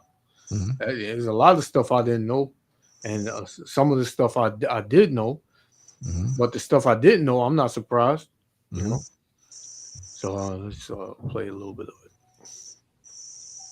Revelation that U.S. intelligence agencies, particularly the CIA and FBI, have placed the Black Israelite movement under intense surveillance has ignited widespread debate and speculation, raising profound questions about the nature of state power, historical narratives, and the limits of religious and civil liberties. According to Iranian intelligence sources, American authorities perceive the movement as a potential destabilizing force, justifying covert monitoring and infiltration. This assertion invites deeper reflection on the motivations behind such scrutiny, the extent of governmental intervention, and the broader philosophical implications of knowledge, control, and state authority. While Iran's claim may be shaped by its own geopolitical agenda, the mere suggestion that a religious community rooted in Black identity and biblical heritage is being watched so closely by the U.S. government rekindles long-standing concerns about surveillance, racial politics, and the mechanisms through. And Salakia, how they found this out, they mentioned it a little bit in this video on Iran is monitoring the U.S. So in that, you know, the Lord had it where something came across the Iranian analysts, deaths or whatever, and this is how they got news on it. Which dominant powers seek to regulate historical discourse. The Black Israelite movement has long occupied a space of fascination, controversy, and misrepresentation. At the core of its belief system is the assertion that African Americans, along with other people of color, are the true descendants of the biblical Israelites. This claim challenges conventional Judeo-Christian teachings and Western historical narratives, positioning the movement as both a religious and socio-political force. Over the past several decades, Black Israelite communities have gained visibility in urban centers across the United States, drawing adherents through teachings centered on identity, spirituality, and historical justice. For many followers, the movement is not merely a theological framework, but a radical act of reclamation, a means of restoring a lost heritage and resisting systemic oppression. In their view, the recognition of their lineage is not just an abstract intellectual exercise, but an existential awakening, one that empowers African Americans and other marginalized communities to redefine themselves outside the constraints of a Eurocentric historical paradigm. Given this transformative ideology, it is unsurprising that the movement has attracted both admiration and scrutiny. Supporters regard Black Israelites as truth seekers who challenge historical inaccuracies, while detractors, including some mainstream religious institutions and government bodies, frame them as a radical or subversive force. According to Iranian intelligence reports, U.S. authorities have designated the Black Israelite movement as a high-risk group due to its growing influence, its engagement with historical revisionism, and its potential to mobilize disenfranchised communities in ways that disrupt existing power structures. Iran claims to have intercepted communications and reviewed classified documents indicating that American intelligence agencies have deployed a range of covert strategies to monitor and control the movement. These strategies allegedly include the use of informants, digital tracking, and psychological operations designed to discredit Black Israelite teachings, a potential national security threat. Iranian sources speculate that the Black Israelite movement is being monitored, not— Say it again. It said to discredit the teachings. Yeah. You got a lot of these Old Testament brothers. You got a lot of these Muslims. Like I was talking with this Muslim last night on Sarnetta's page, and we was going, back and forth with this dude. They will, they'll try to discredit the movement. Yep. Why? This is why you can't let them see you down, or you can't get caught up into anything, because this is what they're going to use to try to discredit the movement. This is what they do. And they might even be among you. The bigger the group, the more they may even be among you. They're gonna be among us. But their job is to discredit the movement, make it look bad, make it look like a cult. But it's only the Spirit of the Most High that's protecting us, man. The Spirit of the Most High is protecting us and having us going. But like I was explaining to these brothers, there's no group that is on the level of us as far as being out there in the streets. This is why I suspect that the Nation of Islam brother was so heated. He was mainly focused at Nate and them. And that's because Nate and them, they're a big organization, and the Nation of Islam is a big organization. They're not as big as the Nation of Islam, but in the last 5 years, you don't see the Nation of Islam out in the street. You don't see them with their bean pies, their final call. You don't see any big speeches. And even Farrakhan, he might do something on Savior's Day or something like that, but you don't see it online like you used to. You don't see it. And who's going to be the next leader when he dies? Exactly. Come. Yeah. Not because of any direct threat of violence or insurrection, but because of its capacity to reshape historical consciousness and challenge institutional authority. By asserting that African Americans are the true Israelites, the movement calls into question dominant religious and historical frameworks, including those that underpin Western Christianity and Jewish identity. And what these devils, whether it's the CIA, the FBI, the DEA, whoever, what they don't understand is that we don't follow no man. We follow the Lord. It's not like, the Nation of Islam or, the Christian church where they got a man set up to be the leader. No, our leader is not of this world. That's why they say, who's your leader? Yeah. Christ is our leader. No, somebody got to be a leader. Christ is our leader, man. Yahushua, and they get mad and walk down the block. Yeah, exactly. So this is completely different. As soon as I seen this, I thought of Luke chapter 5, verse 38 and 39 about it. If it be of man, it'll come to naught, but if it be of the Most High, it cannot overthrow it. So they're not understanding why this is getting so big and why they can have infiltrated it and set up informants and all that in it, but it's still not going to stop anything. Right. It's not. That's why these other groups, they kind of fall apart or fall down, like, because like the brothers on the street, they're the only ones out there mainly. I'm not saying no groups exist, but all groups have been infiltrated by the CIA. Even the Nation of Islam. Watch the movie Who Killed Malcolm X. Very great documentary. But you see how the CIA and FBI infiltrated that organization, and they went after the leadership. Same thing with King. But this is like little pockets of brothers here, little groups of brothers here and there. They can't stop it. The only way they would be able to try to stop it if they just came up with some law. You can't go out in the streets anymore and teach. And I believe that brothers would still go out in the streets and teach. And they see 5-0 coming, they run and go to another corner. They wouldn't stop going out there and teaching. So they can't stop this because it's of the Lord. And the majority of men and women, they believe in the Bible anyway. So that's something to put on the table for debate if they confront us. What's the truth? What is the truth? And even if they decided to put a law out saying that we couldn't teach in the street, it's not of them. It's because the Lord, said that, okay, I don't want them out there warning nobody no more. Now it's judgment time.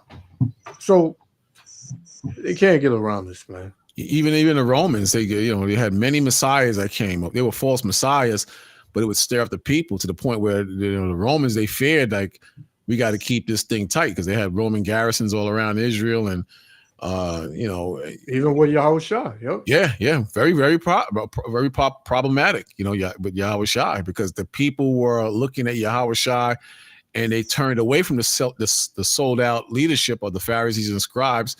And the Romans, they wanted the people to focus and bow down to Rome. And you had people that refused to bow down to Rome. And then when Yahushua came on the scene, that flipped the script, because in the prophets it was written that someone would come. Someone would come. Yes, as oppressed as we were, someone would come. And just like the people are tired today, they were tired back then. The same way that people are oppressed by the white man back then, they're oppressed by the white man today. So the new Messiah is us representing Yahushua as the Messiah, and that's stirring people up because now people are not going to church. We're going to see how many people go to church next month for Easter Sunday, or what they call Resurrection Sunday, whatever the hell they following.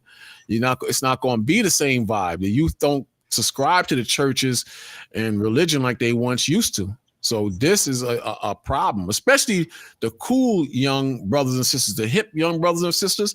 They're not going to go into church and put on a 2-piece suit. They're going to go and put on a garment or a headband or something like that and teach the word of the Most High, because this is the vibe. This is what's happening. And the wiser brothers get, and the more studied and astute brothers are, and they can break down prophecy, and they can break down West Babylon, and they can break down how Babylon and Rome fits America today. It's gonna make people think, and when they start thinking, they're gonna say, "Yo, these brothers got a point. These guys got a heavy. These brothers are heavy." You got brothers that listen to us. They don't follow us, but they know. They walk by the camp. I know I'm Judah. I know who Esau is. They keep walking by. They know, man. They know. Yeah, and even our people that's not in the truth, they starting to catch on to just who this devil is, man. Yeah, they tired of this devil too. So it's pretty much over for these devils, man. And all this stuff going on in the world, man. World War III about to break out. The economy is collapsing, but they just have to keep an eye on just some ninjas that's reading the Bible on the corner. Yeah, we got to focus on them. I don't care, man. I don't care if the houses is falling. I don't care about nothing, man. We just got to keep focused on these Israelites. The church is the last thing. They're not even worrying about the church, because they know the church is like a damn crack system. They ain't worried about it. Yeah, and that's how you know this is the truth, man, because you ain't got nothing going on with the Christian church. You ain't got nobody monitoring the Christian pastor, man. And where are they? Remember, you'd be a big circle of them, man, and on corners, Times Square used to be like every year. They had the big speakers out. You don't even see them dudes no more. What happened to the damn Christians? You don't see them. You just see the watchtower looking stupid like mummies, standing next to those damn racks with comic books on them. You don't even see them, dude. Once in a while, you'll drive by and you hear some Hispanics yelling something in Spanish. not even a loudspeaker, but nobody even listening to them, man. Nobody's even listening to them, man. Walking But up what and down the happened? street. Yeah, walking up and down the street with the big sign. Mhm. Talking about Jesus, come back to Jesus. Well, the end is near. They have the big sign. The end is Come on, near. You're man. walking around like that. No If you want spirit. to be saved, it's like you want to be saved. Come back to Jesus. No spirit. No spirit at all behind it. Nah, I'd be man. real dead, man. One lady said, "You don't want to go to hell. Hell is a terrible place." I said, "Where's hell at? Where is it at?" She would not. And I'm driving the bus. She would not answer that question. I said, "All I want to know is where's hell at?" And she just did not answer me one time, man. Even when she got off, I said, "You're not going to tell me where the hell is at?" She, no answer. You know. Yeah, you got the Jehovah Wickedness still trying to be out there in pockets, but ain't nobody up there talking to them, man. They just hanging around that damn sign. Yeah, but who gonna come up to there? Like, oh, this is very interesting, and you go, who the hell? Only reason I go to them to heckle them or mess with them. That's the only reason I can see going over to them. But I don't see nobody going over to no damn stand with no Jehovah Witness. I don't see it. Exactly. And the same thing, I have some books here written by them. It's called The Insight of the Bible. Man, this scholar cut their own people, cut the hell of a Jehovah Witness. And that book was written by the Jehovah Witness scholar. Tell the Most High name is Jehovah. It's still in debate. They say straight up the Most High name is Yahweh, man. See, that's why like when it's infiltrated, the name Yahweh goes away because they ain't gonna mess with them as long as they say that Jehovah crap and Yahweh and all that. Well, but once you get the scripture says the Most High's name is dreadful among the heathen, and it's a connection between us and the Most High. You start praying in the name of Yahweh, Bahashem Yahweh Shai, man. There's power in that. Even if you have a nightmare, you pray, and the damn wolf is eating your guts out or whatever. You go Yahweh, Bahashem Yahweh Shai, and you wake up. You know, you pray to them. The truth is so instilled in you. You pray to the Most High in Hebrew when you're having a nightmare. In the nightmare, you understand? And even if you sin in the nightmare, you feel guilty, and you didn't really sin, but you feel guilty. That's how serious you are in the Most High. So there's power in this, man. It's power. Con. And they know it. This is why you got to have the alphabet boys just watching us, man. Yep. You know. That's how you know this is the truth, man.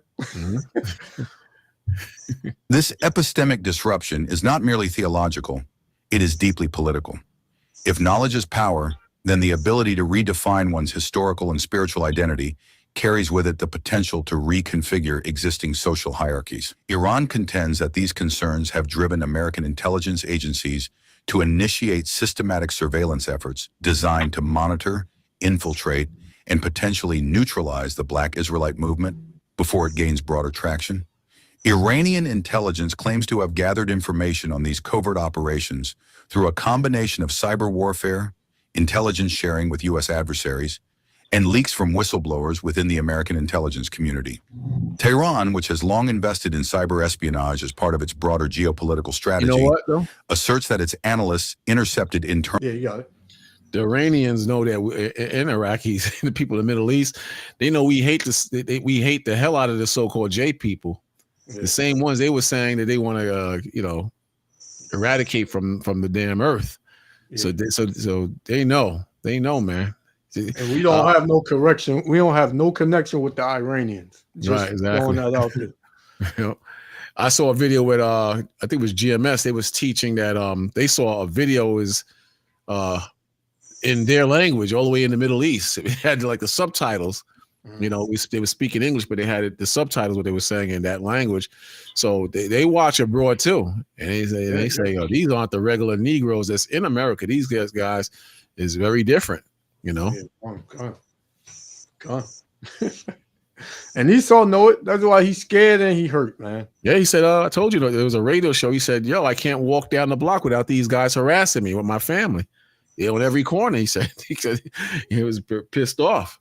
And nobody's harassing Esau, man. We just telling you what the Lord is saying, and you are afflicted in your own spirit, man. Because you know what all these Edomites, you may think they don't know, but they know, history and what they people did to our people. They know this. And they know God. Yeah. and they come up and trying to be all humble and all that and say, oh, why can't we just change? I know bygones be bygones. We got to do better. Nah, man, the Lord ain't letting nothing go. The Lord ain't letting nothing. He ain't letting nothing go, man. He's See, that's what they think. everything. They think the Lord is because the Lord he loves, he gonna let all that stuff go. Yeah. And even our people think that happened. You gotta walk away. We gotta love in Jesus. Jesus don't see color. He just sees your heart. You know, they come with that foolishness because they actually believe that the Most High, because you know, even with the sentence against a wicked work is not executed expediently, they think it's the same thing with this man because hundreds of years went by. They think that the Most High is going to let that ride. All you got to do is just believe in Jesus now, and everything is going to be all right. But that's not the scriptures. The scriptures don't say nothing like that, man. Exactly. They got a judgment coming to them the same way we were judged. But then these idiots don't believe that we're the people that were judged. You know? Yeah, exactly. You know, and and then when they bring that point out, like, yeah, slavery happened, and but what good would we be if we did the same thing to them they did to us? Like, you know, we got to be better. We got to come together. But wait, we was judged. Mm-hmm.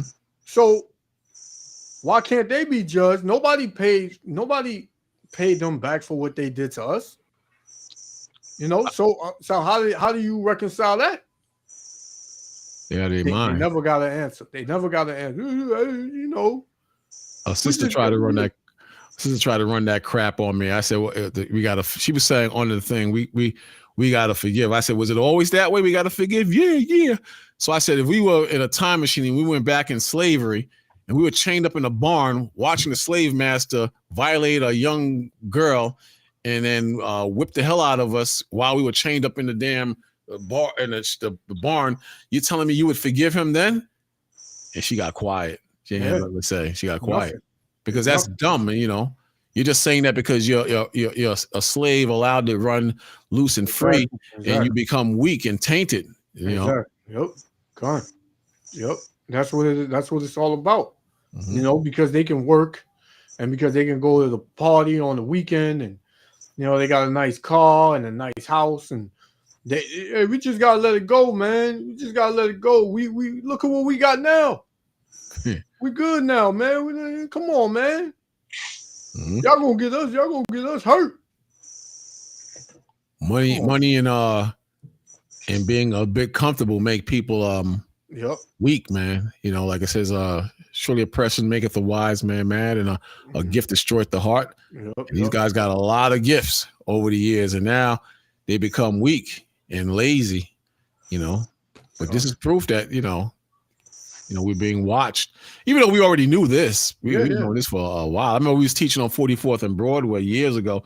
Some dude a car just pulled up real quick. The dude jumped out, started taking pictures real quick. Jumped back in the car, boom, and took off, man. Took off. Yeah. I had told you that happened to me last year, early last year, or maybe 2 years ago. Mm-hmm. No, I was going outside and I seen this car just turn the corner real quick, and like he floored it, you know, speeding down the block. So I'm about to get in my car, and he probably like 2 cars down on the other side of the street. Stop his car completely, jumps out, takes a picture, jumps back in the car, and just speed off. Mm-hmm. This was like 8 in the morning. What they doing is they probably you know, getting footage and names on everybody. So when race wars do break out, they have an accounting of who's who and who's with who, and who they're gonna go after and grab up. You understand? So they need to find out who does what, who works where, who speaks what, who controls the most people, who has the most influence on people. They doing you know, all that. Not just with our group too, with the New Black Panther Party and all these groups. I saw one video where they, you know, some of the leadership in a lot of those groups call for arms, people to come out with arms, so they can see who has the guns and who has the influence to press people to use those guns. But they're not really after the actual leader. The leader is sold out. He's just trying to bring people to the front so they know who to go after. Yeah. You know, in certain cases. Yeah. But Yeah. you have to be careful out there. If you stay in the scriptures, you'll be good. You know, like I got into a thing with brothers. They for bringing guns to camp. I said I ain't going out with nobody with no guns in camp, because if they shoot somebody, then they're gonna get everybody. And he was like, "Nah, the law don't work that way. It's different in this state. It's different." I said, "Brother, the devil don't respect no laws. If he want to get you, man, if you shoot somebody, he's gonna take everybody down. And even if you could get away, I wouldn't want to be." I wouldn't want to have that threat over my head to go to jail because someone shot me. I mean, you shot somebody because they didn't like the fact that you brought out Job 9:24. The earth is given into the hands of the wicked. I just can't. I can't do that, man. I can't do that. Gone. You know? Yep. Gone. But what you had mentioned about a gift destroyeth the heart. Mm-hmm. This is Proverbs chapter 17 and verse 23. It says, "A wicked man taketh a gift out of the bosom to pervert the ways of judgment." So that's what a lot of these dudes do, man. They they might be hardcore in the truth, and then Esau come to them with that bag. All of a sudden, Esau's not the white man. The Lord's name. We don't have to know the Lord's name. We'll know the Lord's name in the kingdom. John the Baptist wasn't in the truth. All of that, man. So, hey, we know what you dudes did, man, and the Lord gonna get every last one of y'all, man. You got to consider that too. Like a lot of these doctrines that come out could be orchestrated by the CIA or the feds too. I'm not saying that's in every case. So brothers, of course you can't say that, but nigga go wicked. I'm not saying brothers don't get wicked. I'm not saying that, but you have to consider that. You can't just let that go lightly. We was in a church in Jersey, and it's kind of odd that the brothers took a bunch of people with them that believed the same thing. Then it went. They left believing that Esau could be saved. John 3:16. 3:16 is talking about everybody, and he was pretty much with the heathens. But then they turned Roman Catholic. Man, to me, that's a major swing. If they turn just Christian, I could understand that. If they just turn Christian, but the turn Roman Catholic, man, that way back. That's way over the top. So I got to think that there might be something behind that, man. Yeah, take religion, huh? Yeah, Jehovah. I mean, the Roman Catholic Church, that's straight up wickedness, man. And it's easy to prove that it's wicked, from the Dagon, the fish god hat.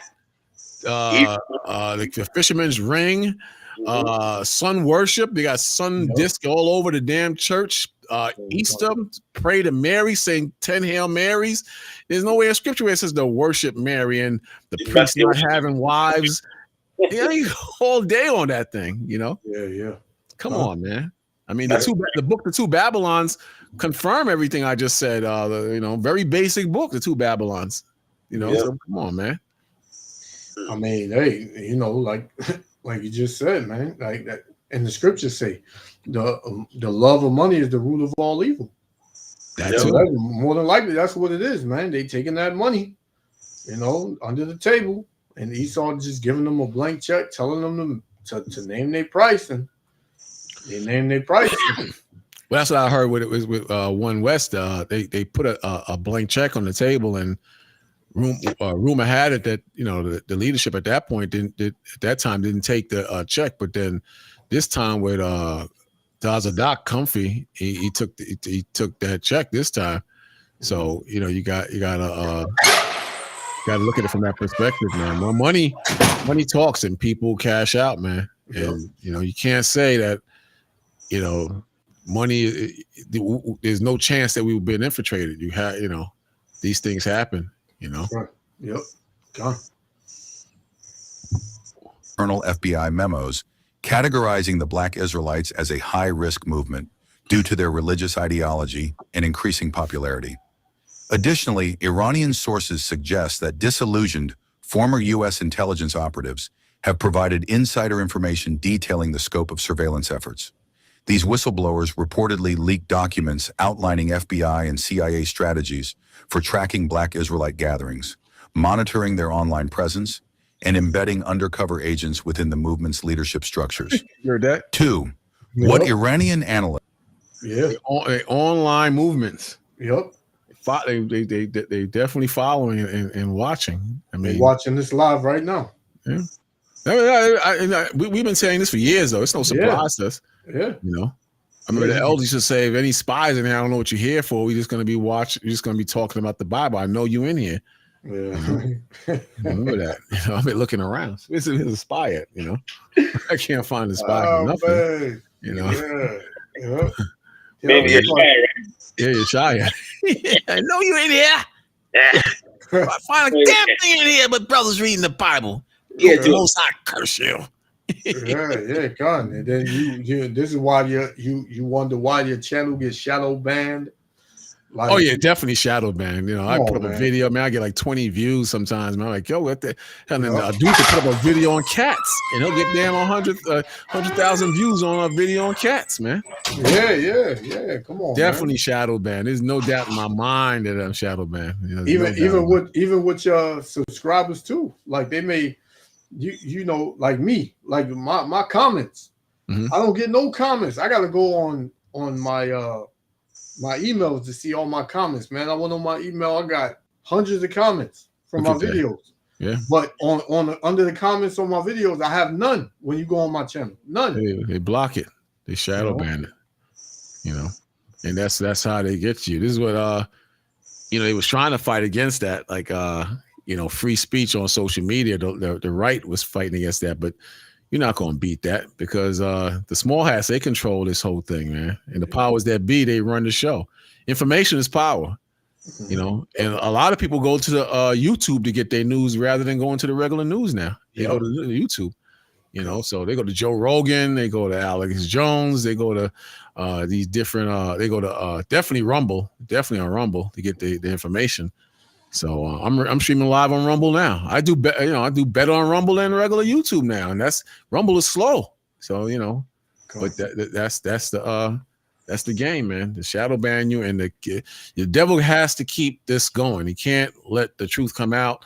He can't let people wake up. You got to keep stupid TV shows and music out all the way to the end. You got to do it. Yeah, it's the way it is.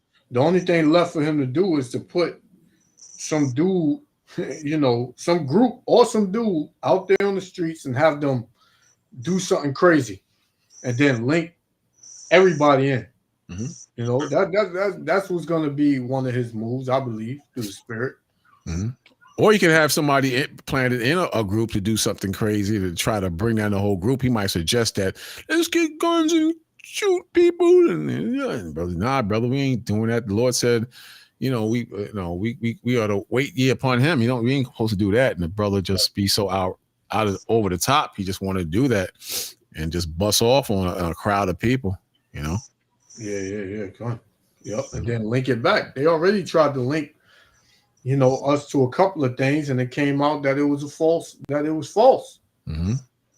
So, look at his brother that used to be with us. I ain't gonna say his name just so you don't get embarrassed, but I'm talking about, that whack that so-called J man on the head.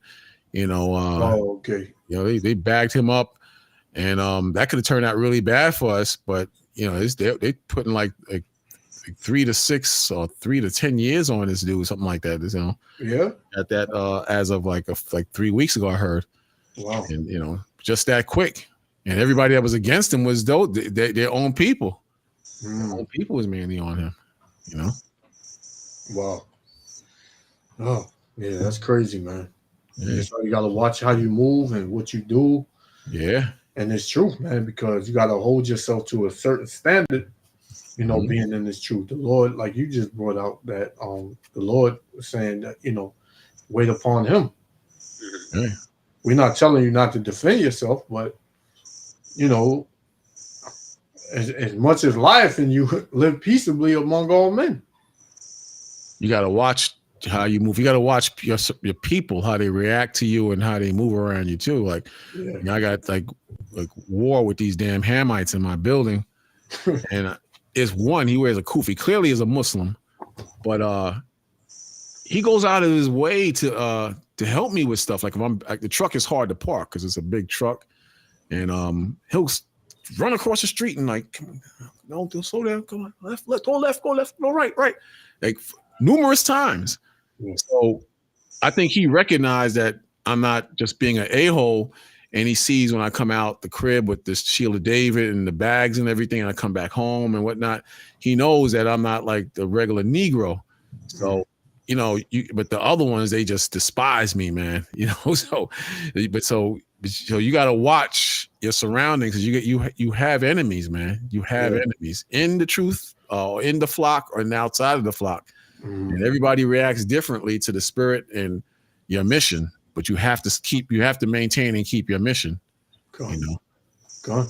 These devils gonna try to bag us up eventually. Yep. Yep.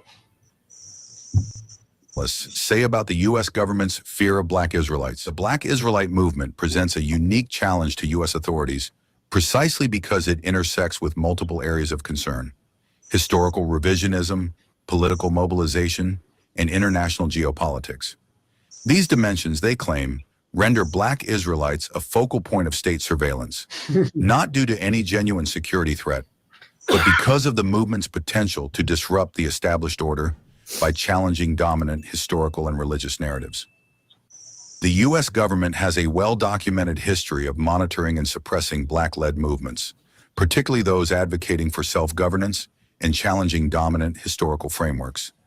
The Black Panther Party, the Nation of Islam, and even Martin Luther King Jr.'s Southern Christian Leadership Conference all faced extensive government surveillance, infiltration, and disruption under COINTELPRO. Declassified FBI documents reveal that one of the program's explicit goals was to prevent the rise of a Black Messiah who could unify and lead African Americans toward greater political and economic autonomy. Iranian analysts argue that this mentality persists today, with Black Israelites now occupying the role of a movement that challenges mainstream religious, historical, and social constructs. According to Iranian intelligence, the surveillance of Black Israelites is an extension of this deeply ingrained institutional fear. The movement's emphasis on reclaiming biblical identity and resisting assimilation into Western religious traditions places it squarely at odds with the mainstream Judeo-Christian framework that underpins American society. Additionally, Black Israelites frequently highlight systemic oppression, addressing issues such as mass incarceration, economic exploitation, and racial injustice. And we do, because it's the truth. Look at who's the most popular race of people in prison. Mm-hmm. Who's being gunned down, unarmed, no justice, no peace. Right? Who's the last hired, first fired? Everybody knows this. You got people in other countries that know that the Blacks are treated, disproportionately, bad than other people. That's what the Iranians were saying. They said, "Why are you fighting with this man? We have your history. Look how he oppressed you, and look how he treats you." That's what they were saying. Oh yeah, yeah. I remember that a while ago. They were saying that. Oh, hunters coming in. Hey, Shalom out. Hey, shalom, Akim. Hey, shalom, brother. Yeah, so this is not no lie, man. This is not just something that we just coming up with. This is the truth, and the whole world can see it, man. And like I said, Esau Edom, as much as he wants to act stupid and dumb, he knows this as well. Mm-hmm. Right? The system, it knows it. Right.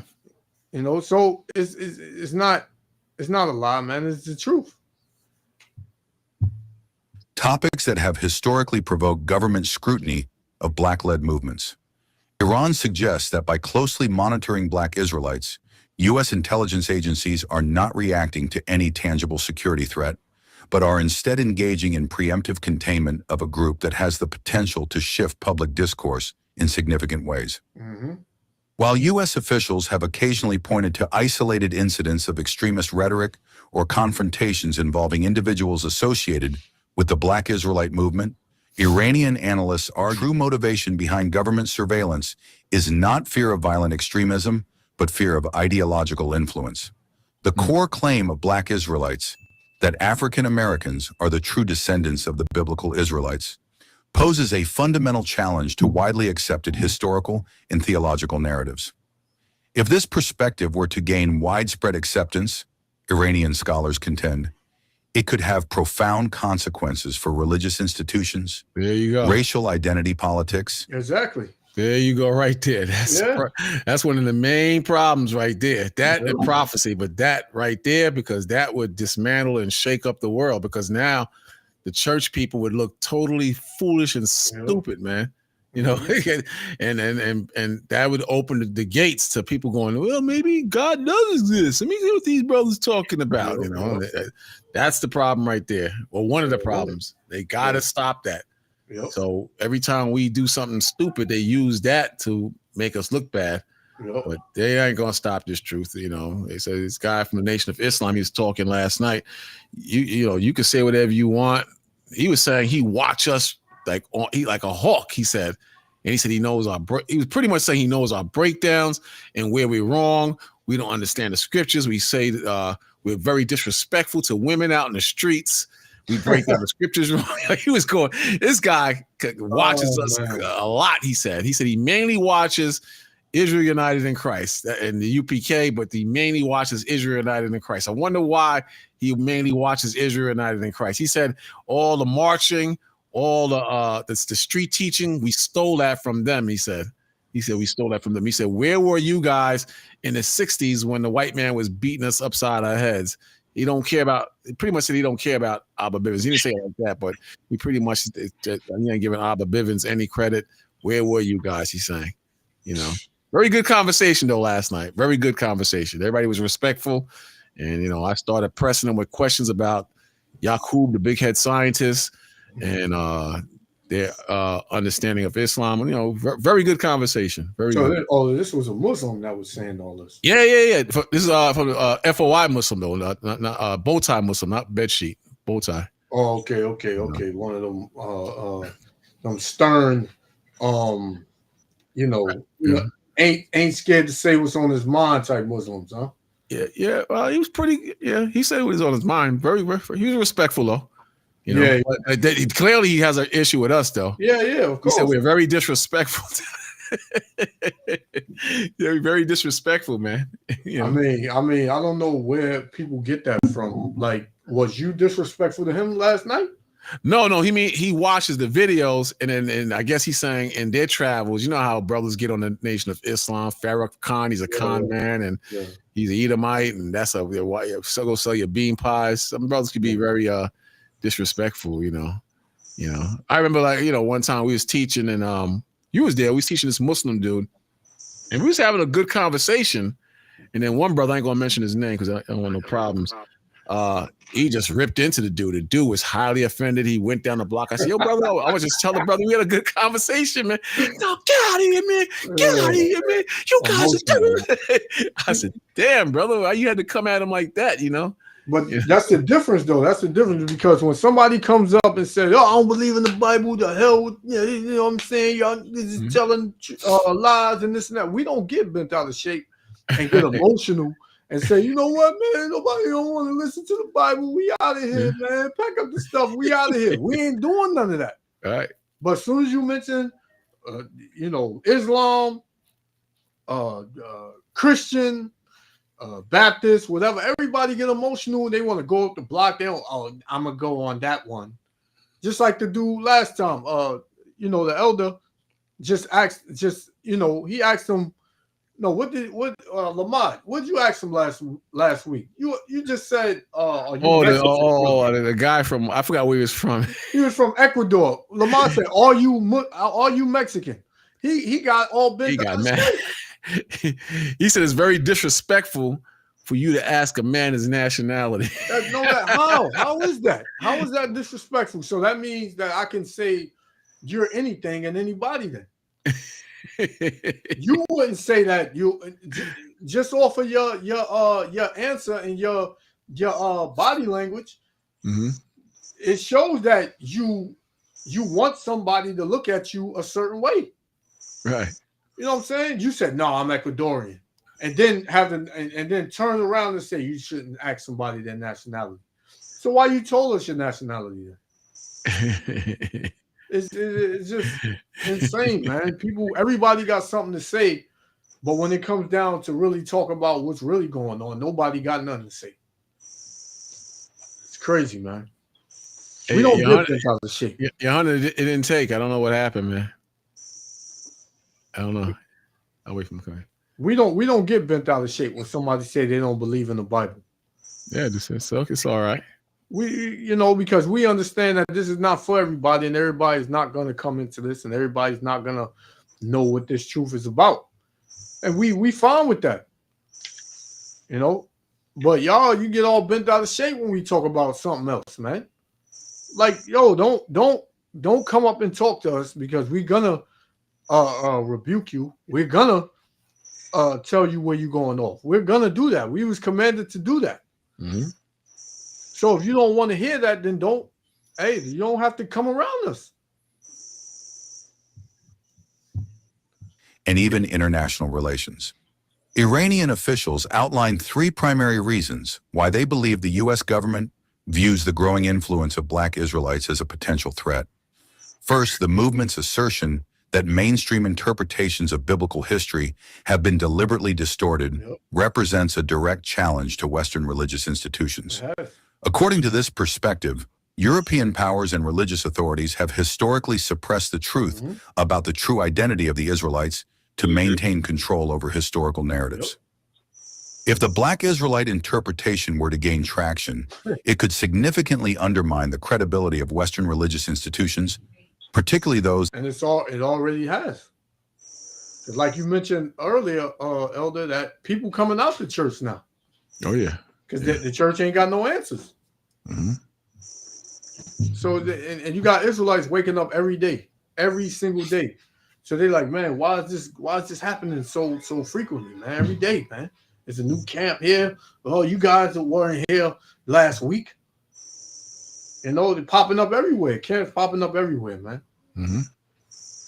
All you need is a couple of signs. All you need is a couple of signs and a headband, and if you can't afford a robe, and just go out there and teach. That's all you need to do.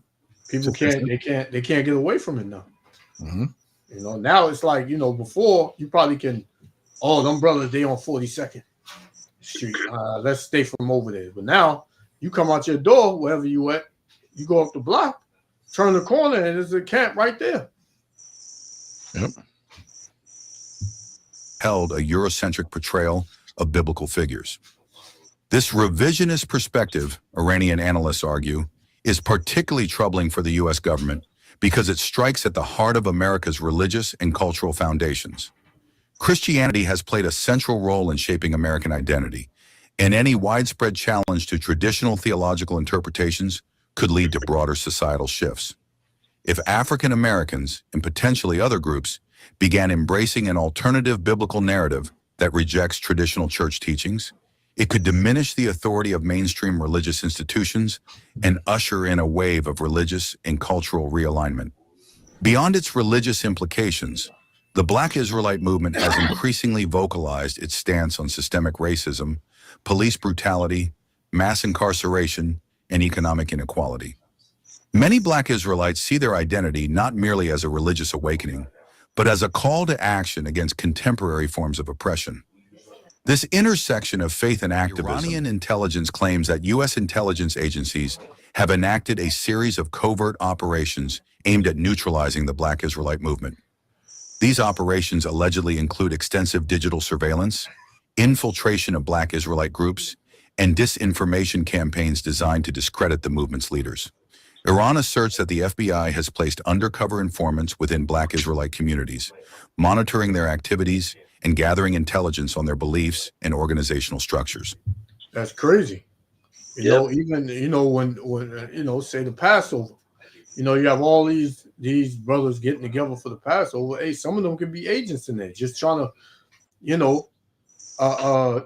intercept or take some stuff back to this devil. You could be teaching next to a brother for 10 years and come to find out he's been an agent the whole time. So, man, it's thin. There's a thin line between that, man.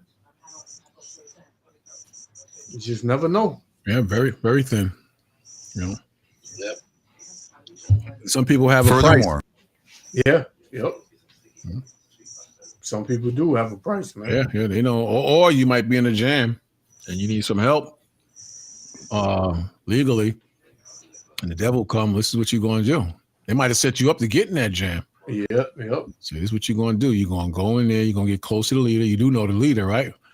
Yeah, I know the leader. And then you're going to find out any dirt you can find on him, you know. What we're going to do, we're going to send this woman in there, pretty woman, and she's going to try to break him down, and you're going to get all the information you can, and then we're going to use you to overthrow him, you know.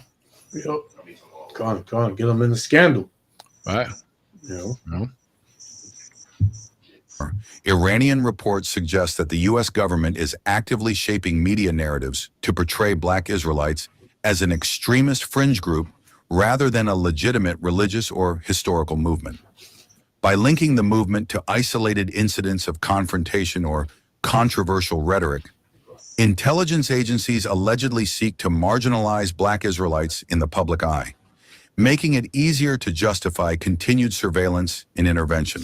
Iranian intelligence officials assert that the CIA and FBI are deploying advanced technological tools to monitor Black Israelite gatherings, teachings, and digital footprints. The alleged scope of these surveillance programs is vast, involving AI-driven data analysis, real-time location tracking, and deep infiltration of online spaces where members communicate. If Iran's assertions hold true, these operations mirror Cold War-era intelligence programs such as COINTELPRO, which sought to dismantle Black liberation movements through surveillance, infiltration, and psychological warfare. One of the most striking claims made by Iranian analysts is that U.S. intelligence agencies have intercepted phone calls and encrypted communications of prominent Black Israelite leaders.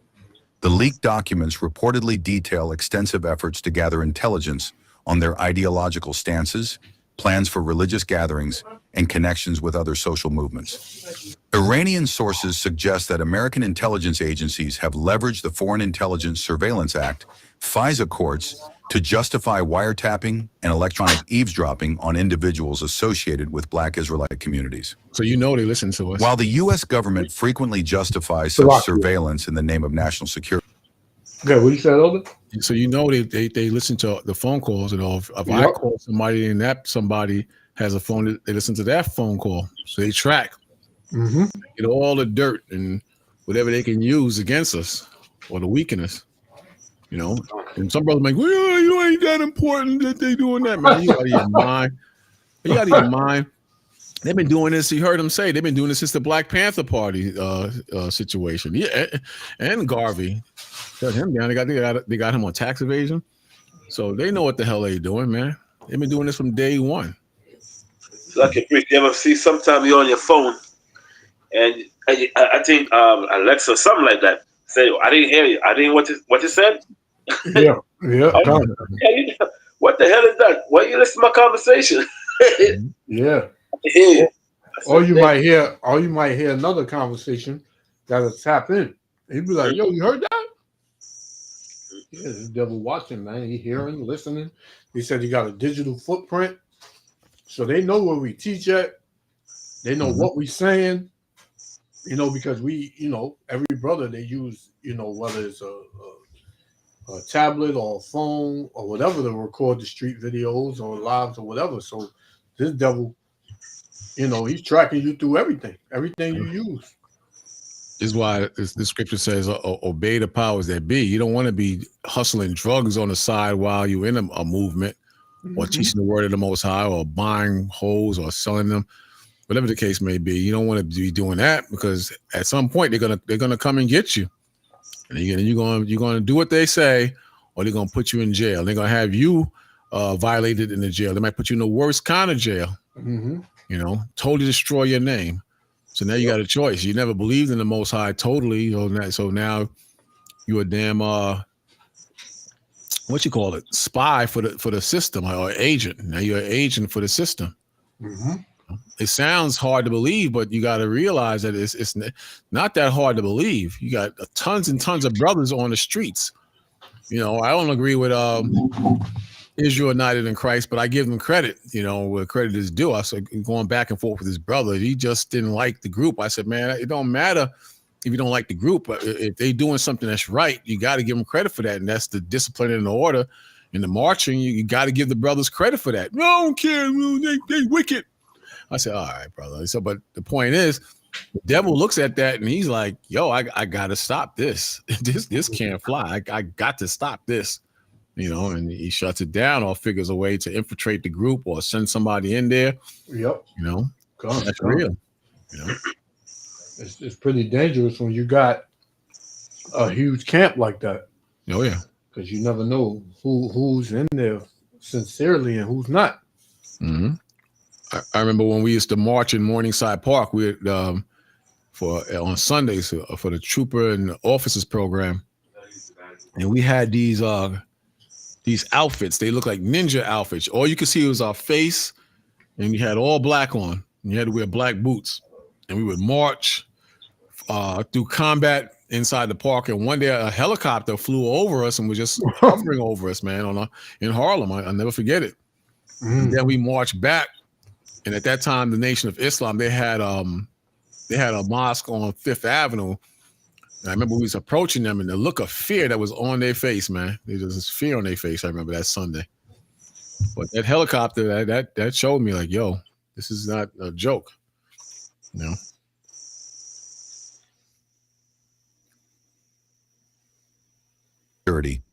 Iran argues that this monitoring is not about preventing terrorism, but about preemptively suppressing an ideological shift that could challenge the status quo.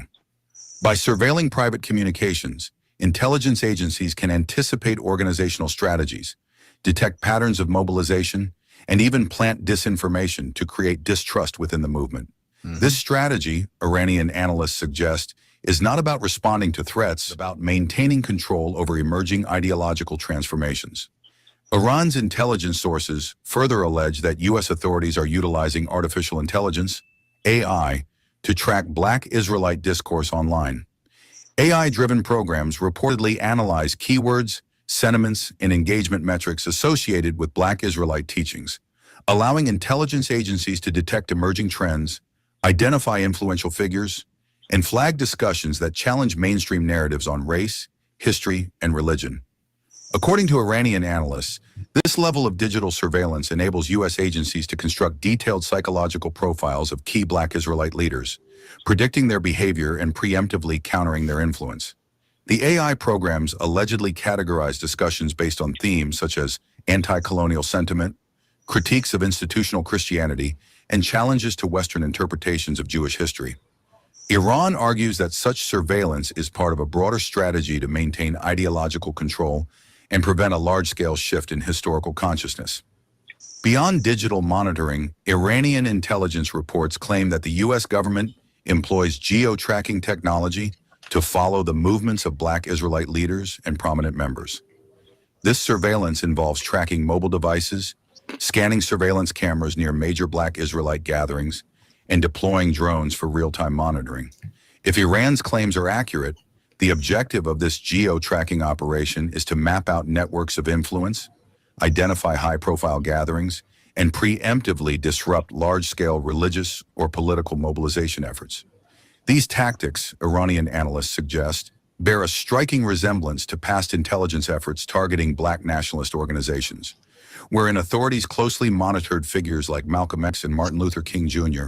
to anticipate their movements and neutralize their influence before they could galvanize mass support. Beyond passive surveillance, Iran claims that U.S. intelligence agencies are actively infiltrating Black Israelite communities to disrupt them from within. These covert tactics, reminiscent of strategies used against the Black Panther Party and the Nation of Islam, allegedly include planting informants, instigating internal divisions, and manipulating media narratives to discredit the movement. Iranian intelligence sources allege that the FBI and CIA have embedded informants within Black Israelite congregations, encouraging them to report on organizational activities, leadership disputes, and potential ideological vulnerabilities. These informants are allegedly tasked with gathering intelligence on the internal dynamics of the movement, including financial structures, political affiliations, and recruitment strategies. Yeah. If these claims are true, the U.S. government's goal is not only to monitor, Come on. Yeah. but also to actively... Keep it going and expound on it. I'm going to get the stuff ready, right? Okay, come. influence the movement from within.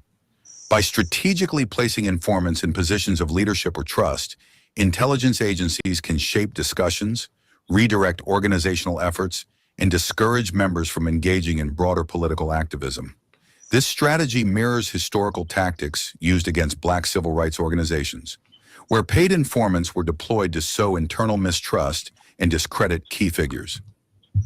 So that was basically the whole way Esau dealt with these uprisings of so-called Negroes with the Black Panther Party, the Nation of Islam, which, I don't even know why any of our people are dealing in that, or the Black Panthers or whatever. But those things were infiltrated because they were not of Yahweh Shem Yahushua.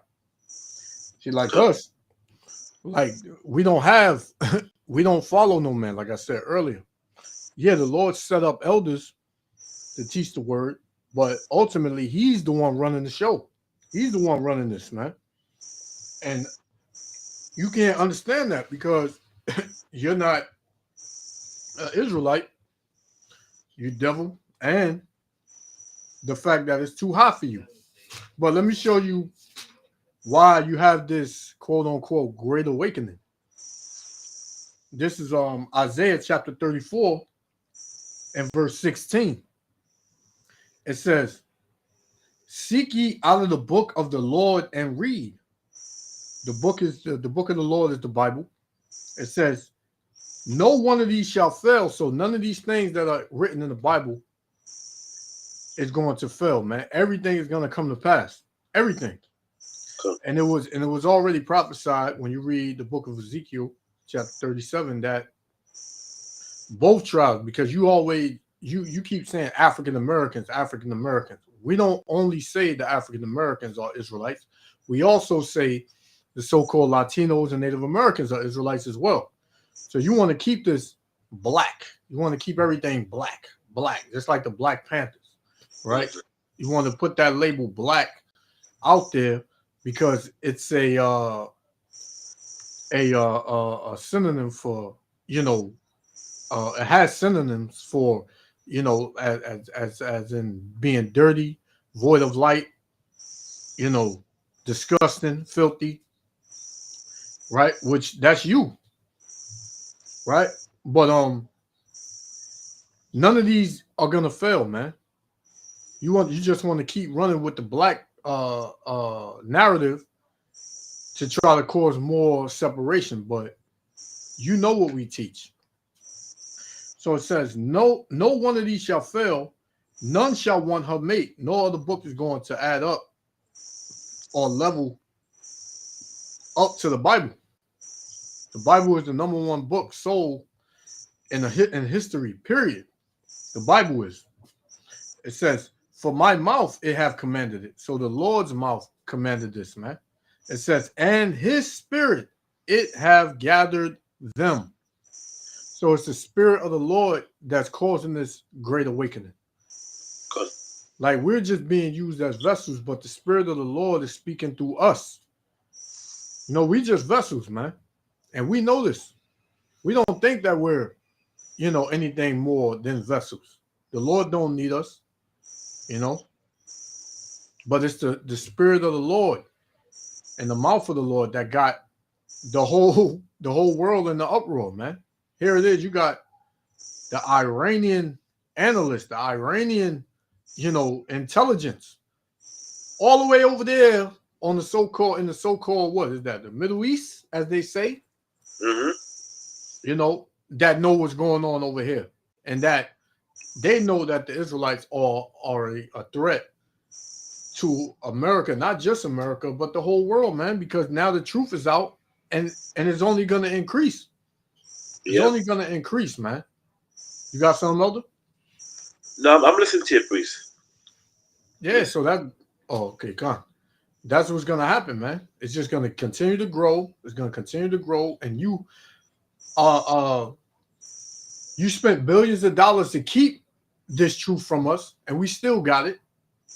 And now you're spending billions of dollars in surveillance to follow us around. You know? Good. But yet, what you're doing is going to be null and void because you're not going to stop anything. And whoever the Lord deems he don't need, that's a wicked Negro or Latino or Native Americans, he gonna just wipe them out. So, you know, what you're doing is just it's funny. It's real funny to us, man. Iranian analysts go further, claiming that U.S. intelligence operatives have not merely monitored existing theological disputes within the Black Israelite movement, but have actively exacerbated them to weaken internal cohesion. Black Israelites are not a monolithic group. The movement consists of multiple sects with varying interpretations of scripture, identity, and activism. Iranian sources suggest that U.S. intelligence agencies have exploited these differences, amplifying doctrinal disagreements to prevent the movement from forming a unified front. Yeah, this is why, man. And the scriptures also tell you that, you know, let me get that during the time of Yahweh Shah, it was also going on. This is Luke. Let's get Luke chapter 20 and verse 20. Luke chapter 20 and verse 20.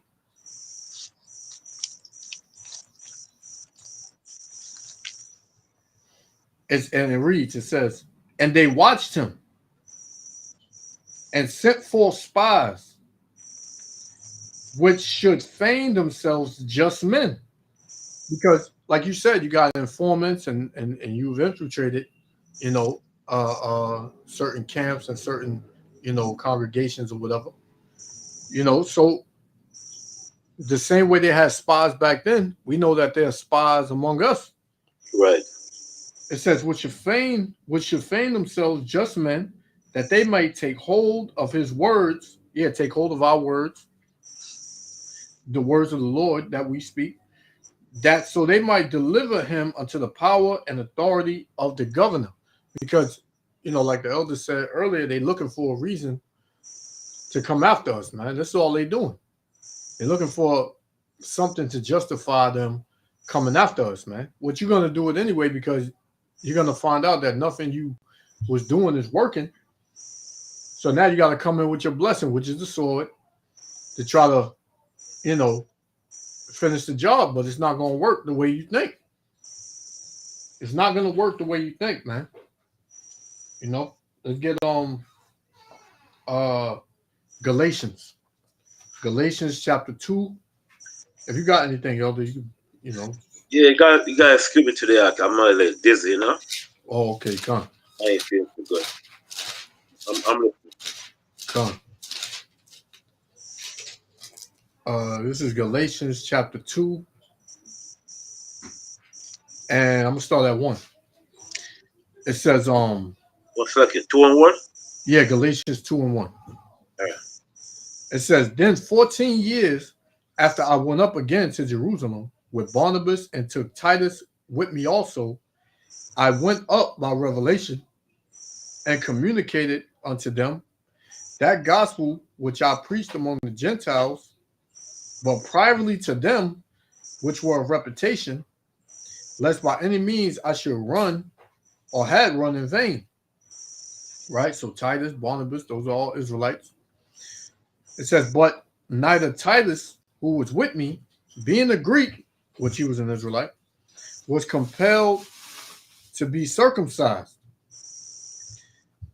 And that because of false brethren unawares brought in, who came in privately to spy out our liberty, which we have in Amashiach Yahushua, that they might bring us into bondage. So this is what this devil is looking to do, man. And he's using Jake to do it for him. Yeah, the wicked Pharisees. Yeah, come. And you got a lot of them in this truth today. You know, the ones that, like I said earlier, we don't need to know the Lord's name. John the Baptist wasn't in the truth. You know, John 1:1 wasn't talking about Yahushua. There's so many doctrines out here that it's just that don't make sense. So we know that a lot of brothers in the truth got bought and paid off. We know, but it's not gonna work. It's just not gonna work, man. Whatever you thinking is gonna work, it's not gonna work, because this is not of men. This is of Yahweh B'Shem Yahushua, and the Lord is controlling you. The Lord is controlling every single one of you devils, man.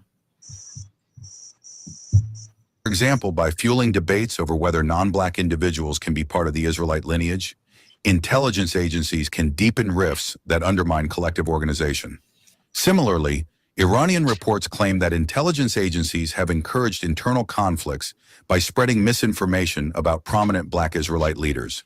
Through the strategic circulation of rumors, the questioning of leadership integrity, and the fostering of mistrust within congregations, these tactics allegedly aim to destabilize the movement from within, making it easier to control and discredit.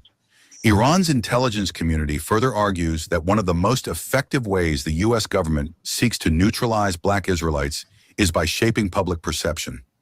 According to leaked documents, intelligence... Yeah, shaping public perception, calling us a hate group. Right. Power Rangers. They troublemakers. They black identity extremists.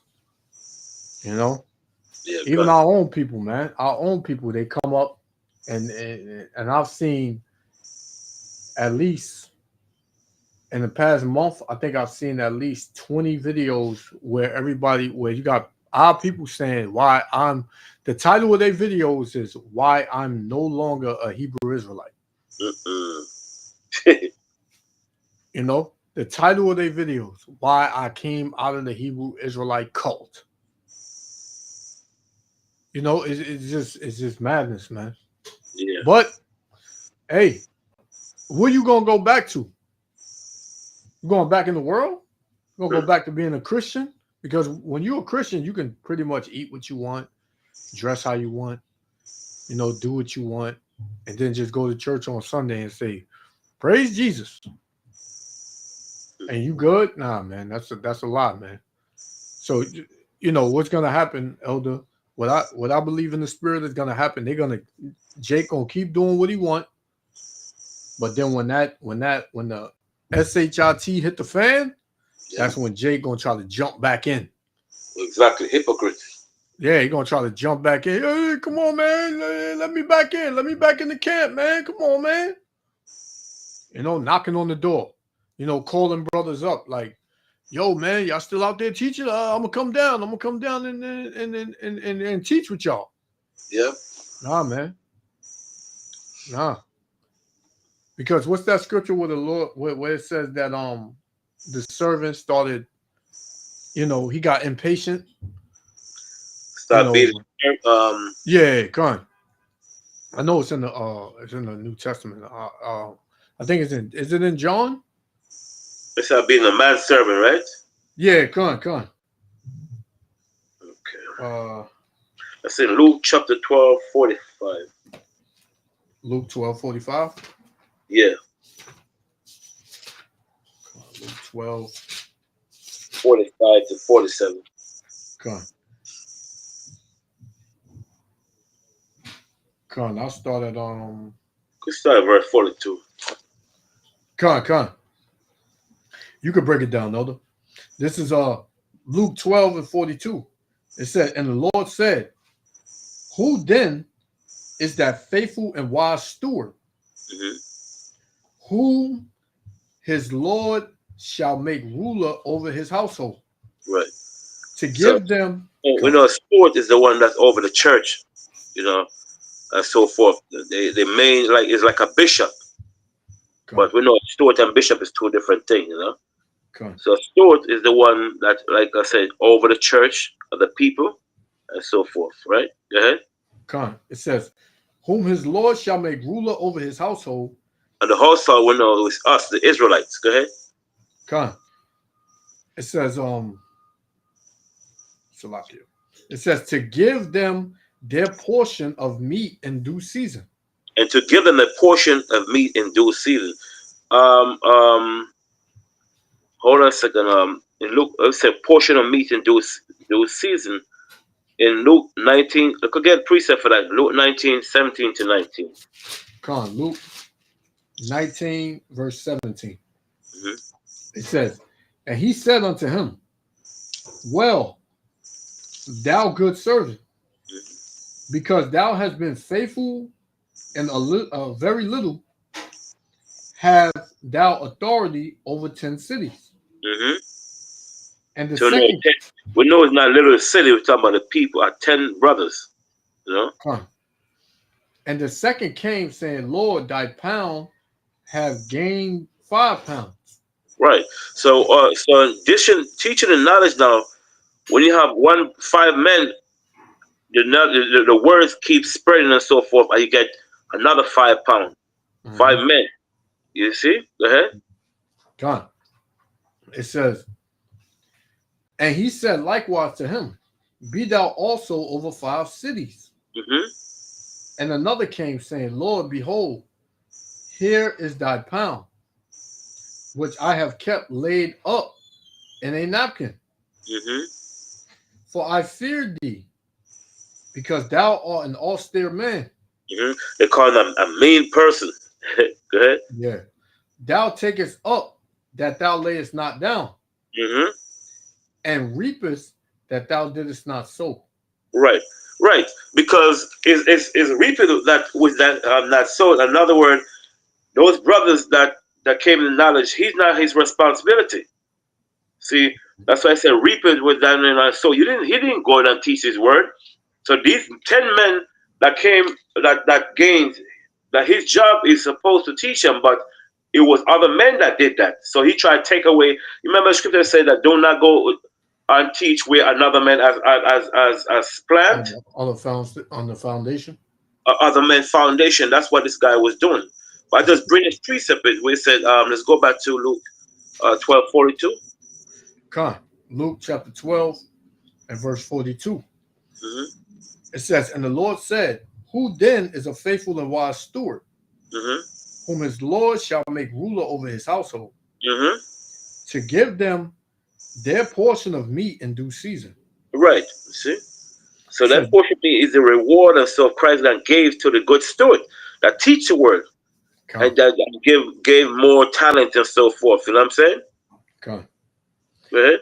It says, blessed is that servant whom his Lord, when he cometh, shall find so doing. And so that's what we have to do the word until what? Until the end. Now you don't continue, you don't stop because you're tired. You continue doing it. Because the Messiah says he's going to give you your portion of meat in due season, which is your reward. Mm-hmm. God, it says, of a truth I say unto you, that he will make him ruler over all that he hath. Right. So these men, this brother teach word, you gotta become what? Rulers over these men that you have. But you have to continue doing these teaching. What you're supposed to do as a people. Mm-hmm. God, it says, but and if that servant say in his heart, my Lord delayeth his coming. Well, why Christ taking so long? I thought it was gonna come this, that's here, you know, because he's seeing brothers with the 2000. When Yahushua didn't come in 2000, men just break off and say, to hell with this. They give up. You see what I'm saying? Because of what? Because of false teaching. Mm-hmm. Okay? Come. Yeah. And then that's why the scriptures always talk about running that race. Exactly. We got to run the race, man, to the very end. Exactly. Yep. Come on. It says, but and if that servant say in his heart, my Lord delayeth his coming, and shall begin to beat the men servants and maidens, mm-hmm. and to eat and drink and to be drunken, mm-hmm. meaning like go back in the world. You feel like you want to be comfortable. You don't want to go through this no more. Yeah, you want to live a worldly lifestyle, you know? Yep, come. It says, the Lord of that servant will come in a day when he looketh not for him. Right. That's why Christ said he come in a thief in the night. I mean, Right. when you're spiritually asleep, when you're Right. going right back to sleep, the thief got to come and say, you know what? I just pop up on him, man. Gone. I Yep. have fun, giving him marriage, and so forth, Gone. doing these things that's pulling you back into the world. You see? Yep. Gone. Uh-huh. It says, and at an hour when he is not aware, Mhm.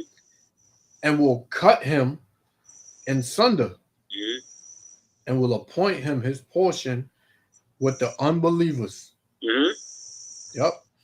And that servant which knew his Lord's will Mhm. It's a and, commandment. Mhm. and prepared not himself, Uh-huh. neither did according to his will, shall be beaten with many stripes. Many stripes. You're going to get it worse, man. Exactly. You're going to get it worse than Jake in the world. Yep. Because Jake in the world, he didn't know. Mhm. Well, not didn't know, but he didn't put his hand to the plow and then take it off. Yep. No, you did. Mhm. Man, listen, man. I can't listen. I've been reading the Bible, man. I've been going out here teaching for 20, 30 years, man. The Lord still ain't come back, man. Nah, man. Get I the gotta training. do something else, man. Yep. I got it's too much money out here, man. I gotta get this money. Yep. That's what some Jake's saying, man. And that's Satan working on your mind. Yeah. Because Satan already know what you like. You Yeah. know what your mind up, is there for. You know what I'm saying? Yeah, man. That's Satan working on your mind. Yep. And you give in to Satan, hey, Mhm. it ain't gonna work out too good for you, man. Yep. I'll read 48. Mhm. It says, but he that knew not and did commit things worthy of stripes shall be beaten with few stripes. Right. So, like I said, Jake in the world gonna get it, you gonna get it worse than him Right. because you knew better. Exactly. Yep. The scriptures tell you that the judgment of the Lord shall begin in his sanctuary. Yeah. His Yep. house first, man. Ezekiel 9. Yep. This brother, I was looking at a video with this brother, and he had a dream. He said the dream had all the camps in one place, and a death angel basically came in the place and just started, killing brothers. Just a death angel, just killing brothers. But when the death angel got to certain brothers, right, it would stop. Right. And then go around certain brothers and start, putting the rest of the brothers to death. And he said the dream scared him, man. It scared him. Yeah, Like, that's what, remember scripture Moses said, we come and see that a man have on his wedding garment. Yeah, come on. Yep. So Yeah. right. Yeah, man. That's a scary place to be, man. Yeah. You come out the truth and then you believe that you're doing the right thing. Like, yeah, man. Right back in. Yeah, I don't teach no more, man. I gave that up, man. It was just a lot going on trying to justify, and then the niggas in the world, they're gonna tell you, well, I can get you a job, man. Come, you can make some money over here. Come over here, man. You think you in a good case? Nah, man. We at the end. We at the end, man. Yep. It says, verse 48 again. It says, but he that knew not and did commit such things worthy of stripes shall be beaten with few stripes. For unto whomsoever much is given, of him shall be much required. Right. See? Yeah. So if the Lord keeps increasing you, you're gonna have to do more. Yeah. The more he increases you, the more you do. Yeah, the greater you are, the greater you have more responsibility. Yep. But what brothers don't get is that when the Lord, blesses you with a higher understanding than other brothers tend to get proud and cocky. Right. But the Lord said you got to remain humble. You got to be meek. Yep. Brothers don't know how to do that, man. Nope. They think that they're in the kingdom already. Look at you know, I be seeing these AI images that the IUIC be putting up, man. Right. And they be having it like, you know, they're in the kingdom already, and that, you know, they be putting Nate up there like he Yahweh Shah. And come on, man, that's going off. It's not a surprise, you know what I'm saying? Yeah, that's going off, man. That's not a surprise, man. Man, try to, that's a scripture telling how they sit in the chief place of the in the temple, you know? Yeah, they want to be, yep. Yep. I'd rather be a doorkeeper, man. Gone, yep. I'll give a damn about a captain, this, man. I don't care about that stuff, man. Gone, yeah. I'd rather do a keeper, brother. Let me stay up until your house shine comes. That's it. Yep. You know, a lot of these men have the knowledge, man. That the more wisdom you have, the more you're supposed to be humble, man. That's, but some of these brothers are, they just, like, men supposed to serve servitude to them, like, Yeah. Gone. They come to some great and stuff. I have no time for that stuff. Gone. Yeah, you got no time for that, man. They could keep that.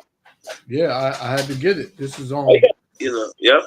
How you gonna try to be up there in Esau wicked kingdom like you're exactly? You're in danger slavery. Exactly. Yeah. I'm listening to that. For what? Con, you could break it down. I got it. Luke chapter 20. I'm gonna start at 45. It says 20:45.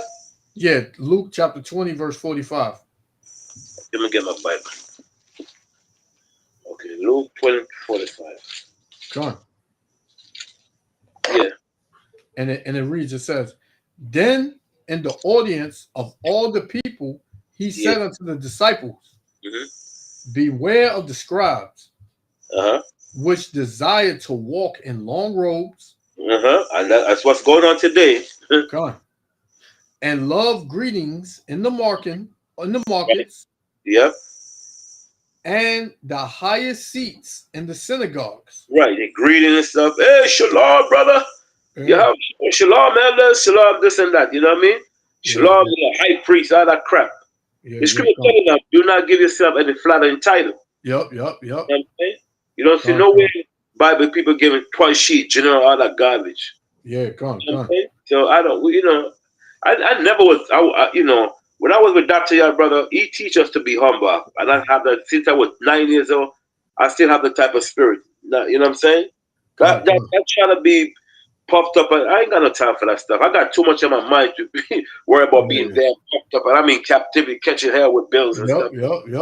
Come on. My mission is to teach your word. That's it. I don't care nothing about that. Come on. That's all we was required to do, man. Yeah. We ain't really required to do anything else. I mean, you can do other things, but what the Lord told you to do was to teach the word. Yeah. Go out, profess to his people, bring Jacob again to him, rebuke, correct. That's what the Lord told us to do. Yeah. So I'm gonna read that again. Luke 20 and verse 45. It says, then in the audience of all the people, he said unto the disciples, beware of the scribes, which desire to walk in long robes, and love greetings in the markets, and the highest seats in the synagogues. Yep, that's what they like doing. When Passover is over, is finished, and brothers eating, they're still standing up there up into high podium. Yep. Yeah, man, I ain't got no time for that crap, brother. These are the leaders. These are the leaders of Israel. No, they're not, man. Yeah. No, they're not, man. Exactly. Yahweh Shah is the leaders of Israel, man. Yep. Because none of us will be nothing without the Bible, man. Without the word. Yep. Yeah. I mean, what is there for you to be, you try to be highly Regarded. admired and stuff. You know what I'm Yeah, saying? yeah, yep, Highly, yep. highly admired, and brother looking at you like you're somebody special. Yeah, I like mean, he's a please, celebrity. you know, it's crazy. Yeah, the Lord said that He was gonna make us, famous. Yep, But y'all going about seeking your own yep, your own way to be famous, man. yep, You riding up on horses, and you got these seats when you have these large gatherings. You got these chairs like you on a sitting in your royal chair, and you yeah, get it all decorated around you like nobody can touch you, yep, man. Esau come right in there and completely just shut you down, man. mhm, And you ain't gonna do nothing, man. yep, And that's what's gonna happen to a lot of brothers, man, because they too up there, man, and pride, mhm, you know. come, So it says, and the highest seats in the synagogue mhm, and in the chief rooms at feast. right, They want to be separate. They want to sit somewhere and eat their own food and have their family sitting with them, and then everybody else sitting down there. And you know, yep. come on, man. It says, which devour widows' houses. So when it said the four widow houses, another word, they take advantage of the widows and rob them of their homes. The Pharisees were doing that back in the days. Well, Yeah, that's why it said, which devour widowhood mean they take advantage of the widow who have no husband and rob them for the house. The Pharisees were doing the same thing back in the days, huh? gone, gone, That's why Yahweh shall make that statement. gone, gone. They were actually doing these things. When they read a book about the chief priests and Pharisees, all them guys, they sure they were doing these things because the widow doesn't have no husband and so forth, and they just take what they have, Well, rob them, pretend to be with them, but they end up robbing them. Just like you see brother doing the same thing. They might see a sister that's not married. His intention is to get what she has, mhm. and Gone. brother doing it today, as we speak. Or they live off their woman. Exactly. They don't want to work. They don't Yes, sir. I think there's a precept for that. And let's get Matthew 12, 23. Matthew, if I'm not mistaken. Matthew, 23:14. I'm not having a bad headache yet. gotta get some of that fever fuel. Yeah, let me get myself back, man. Gone. Yeah, Matthew 23:14. Next time I see you, I'll bring you a couple of them. Yeah, I'm trying to make it today. I just want to get out of this house, man. Maybe the damn house. Gone. Yeah, Matthew 23:14. Oh, 23:14. Yes, sir. Okay, gone. Matthew chapter 23 and verse 14. It Yeah. says, I'll start at 13. Mm-hmm. It says, but woe unto you, scribes and Pharisees, hypocrites, for ye shut up the kingdom of heaven against men. Mm-hmm.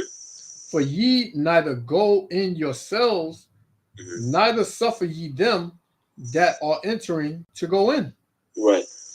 Woe unto you, scribes and Pharisees, hypocrites, for ye devour widows' houses. Mm-hmm. See?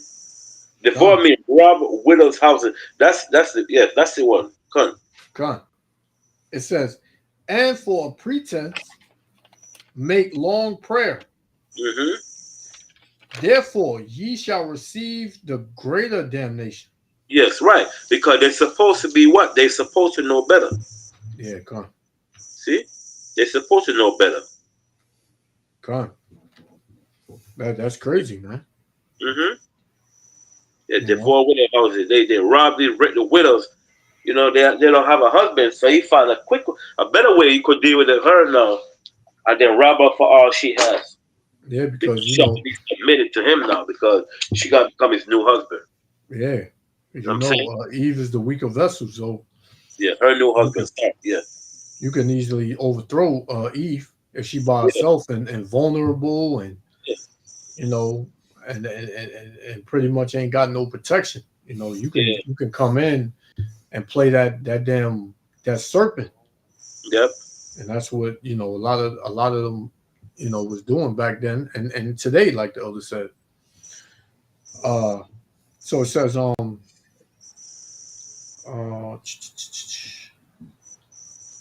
this is wait, Salaki, I think we was Luke 20. Salaki, lost it real quick. 20, Luke 20 and verse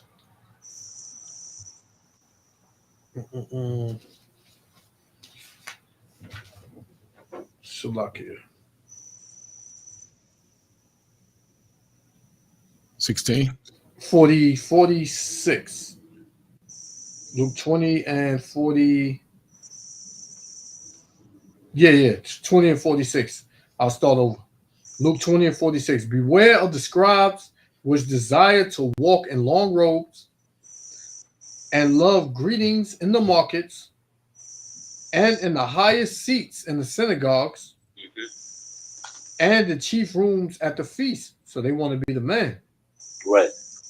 It said, which devour widows' houses, like the elder just broke down what that is, and for a shoe make long prayers, the same shall receive greater damnation. Yep, destruction. Right. You know? I have a book here, right? I call it. The name of the book is called. One second. Yeah, that's all I'm gonna play on this one though. On this video. Yeah, we got to take off anyway soon. Yeah. It's called Paul, an apostle. It's called Paul, apostle of the heart set free. Where it shows you how the Pharisees, they would robbing the widow. See? Come on. Everything they have. Yeah. Wow. Good. Come on. Yeah.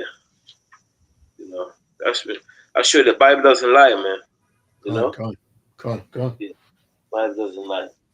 Yeah. I'm gonna tell my time to get me dressed and stuff. Yeah. Good class. That was a good video though, man. That's a crazy video. I'll send it to y'all so you can look more into it. Right. Or put the link in the comment section if you can, so the brothers they can get it. Yeah, please. I want to send to my aunt because she's trying to learn about because she's a freaking Christian, She's trying to get out of the garbage she's in. Yeah, if you can put it in the comment section so the other brothers watching they can get it. See if I can do it right now. And brothers who are watching, man, do me a favor, hit that like button. I see 9 people watching. If you can, hit that like button. Flow's been pretty decent, But come on. Hit that like button, man. Again, these devils is definitely shadow banning a lot of us, man. There's no doubt about it. At first I was like, well, maybe it's just like that, but nah, man. No way. There's no way. It's all good though. The word gets out. If we can't get it out, I'm happy for the other brothers who get it out. Come on. The word still gets out. Brothers still learn and the whole 9.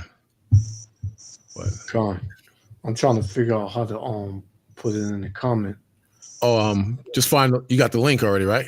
Yeah, come on. You just copy paste and you can if you hit the link you definitely hit the comment. Just right click on the comment section and push paste. Let me see.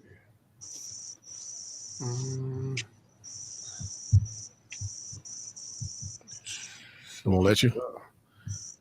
Let me see. Nah. Really? Trying to do a right click. Right.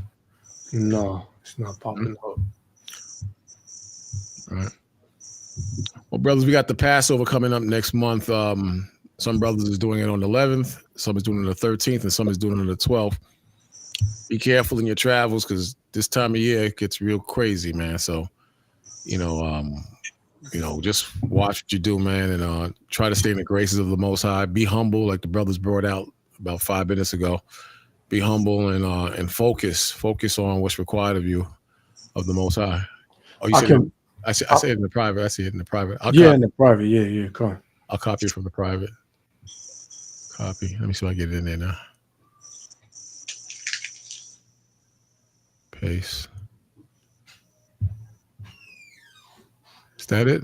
I don't think that's it. I think that's the let me make sure. Yes, it. Yeah, YouTube. But yeah. So if anybody want to watch it, I put it in the comment section. I put it twice actually.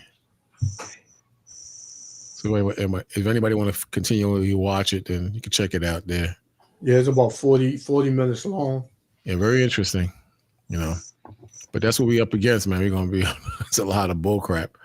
But you brothers and sisters, we're gonna see you next Shabbat.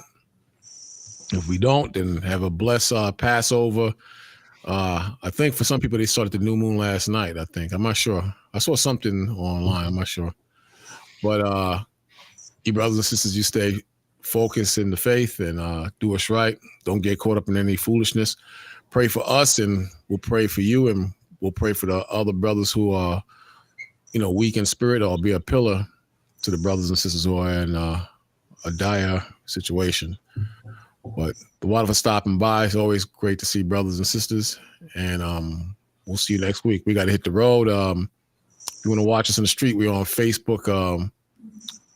You can find us on, what is it? My page is Bukwash, my name, Bukwash Prince. You can watch us live there, and we'll link up with you another time, man. Let me get this set up. All right. Well, so how no moon was last night? I thought I saw some brothers doing that. It might have not been. I just assumed they was doing the new moon because they looked like they had some type of gathering. I don't know if it was a new moon. It might have been something else. Yeah. Because if it's still, what's today's date? Today's 15th. Today is the 15th. Yeah. So you got it would still be too early. Yeah. Way too early. Like next week or something like that, right? I know but it's the first month of the new month, right? Yeah. So today's the 15th. No, it still would be out. Probably another week and a half or something. Yeah. It still would be out. I got the 29th, and then 14 days so it'll be the Passover. So I don't know if the brothers was doing the new moon. I'm just assuming because everybody doing so many different days. It's just I don't know. Cool. But it's all good, man. We'll get it together. Most High's will, but just be careful out there, man, because Most High is not playing around, man. Cool. All right, y'all. I'm gonna call y'all after I shut down. Again, to the brothers and sisters, a lot of hanging out with us. We'll touch base again. I'll try to do something during the week, and just keep that spirit going, man. And your brothers be safe, right? Any last words? You're good. La. All right. All right. We'll talk later. Shalom. Okay. Shalom.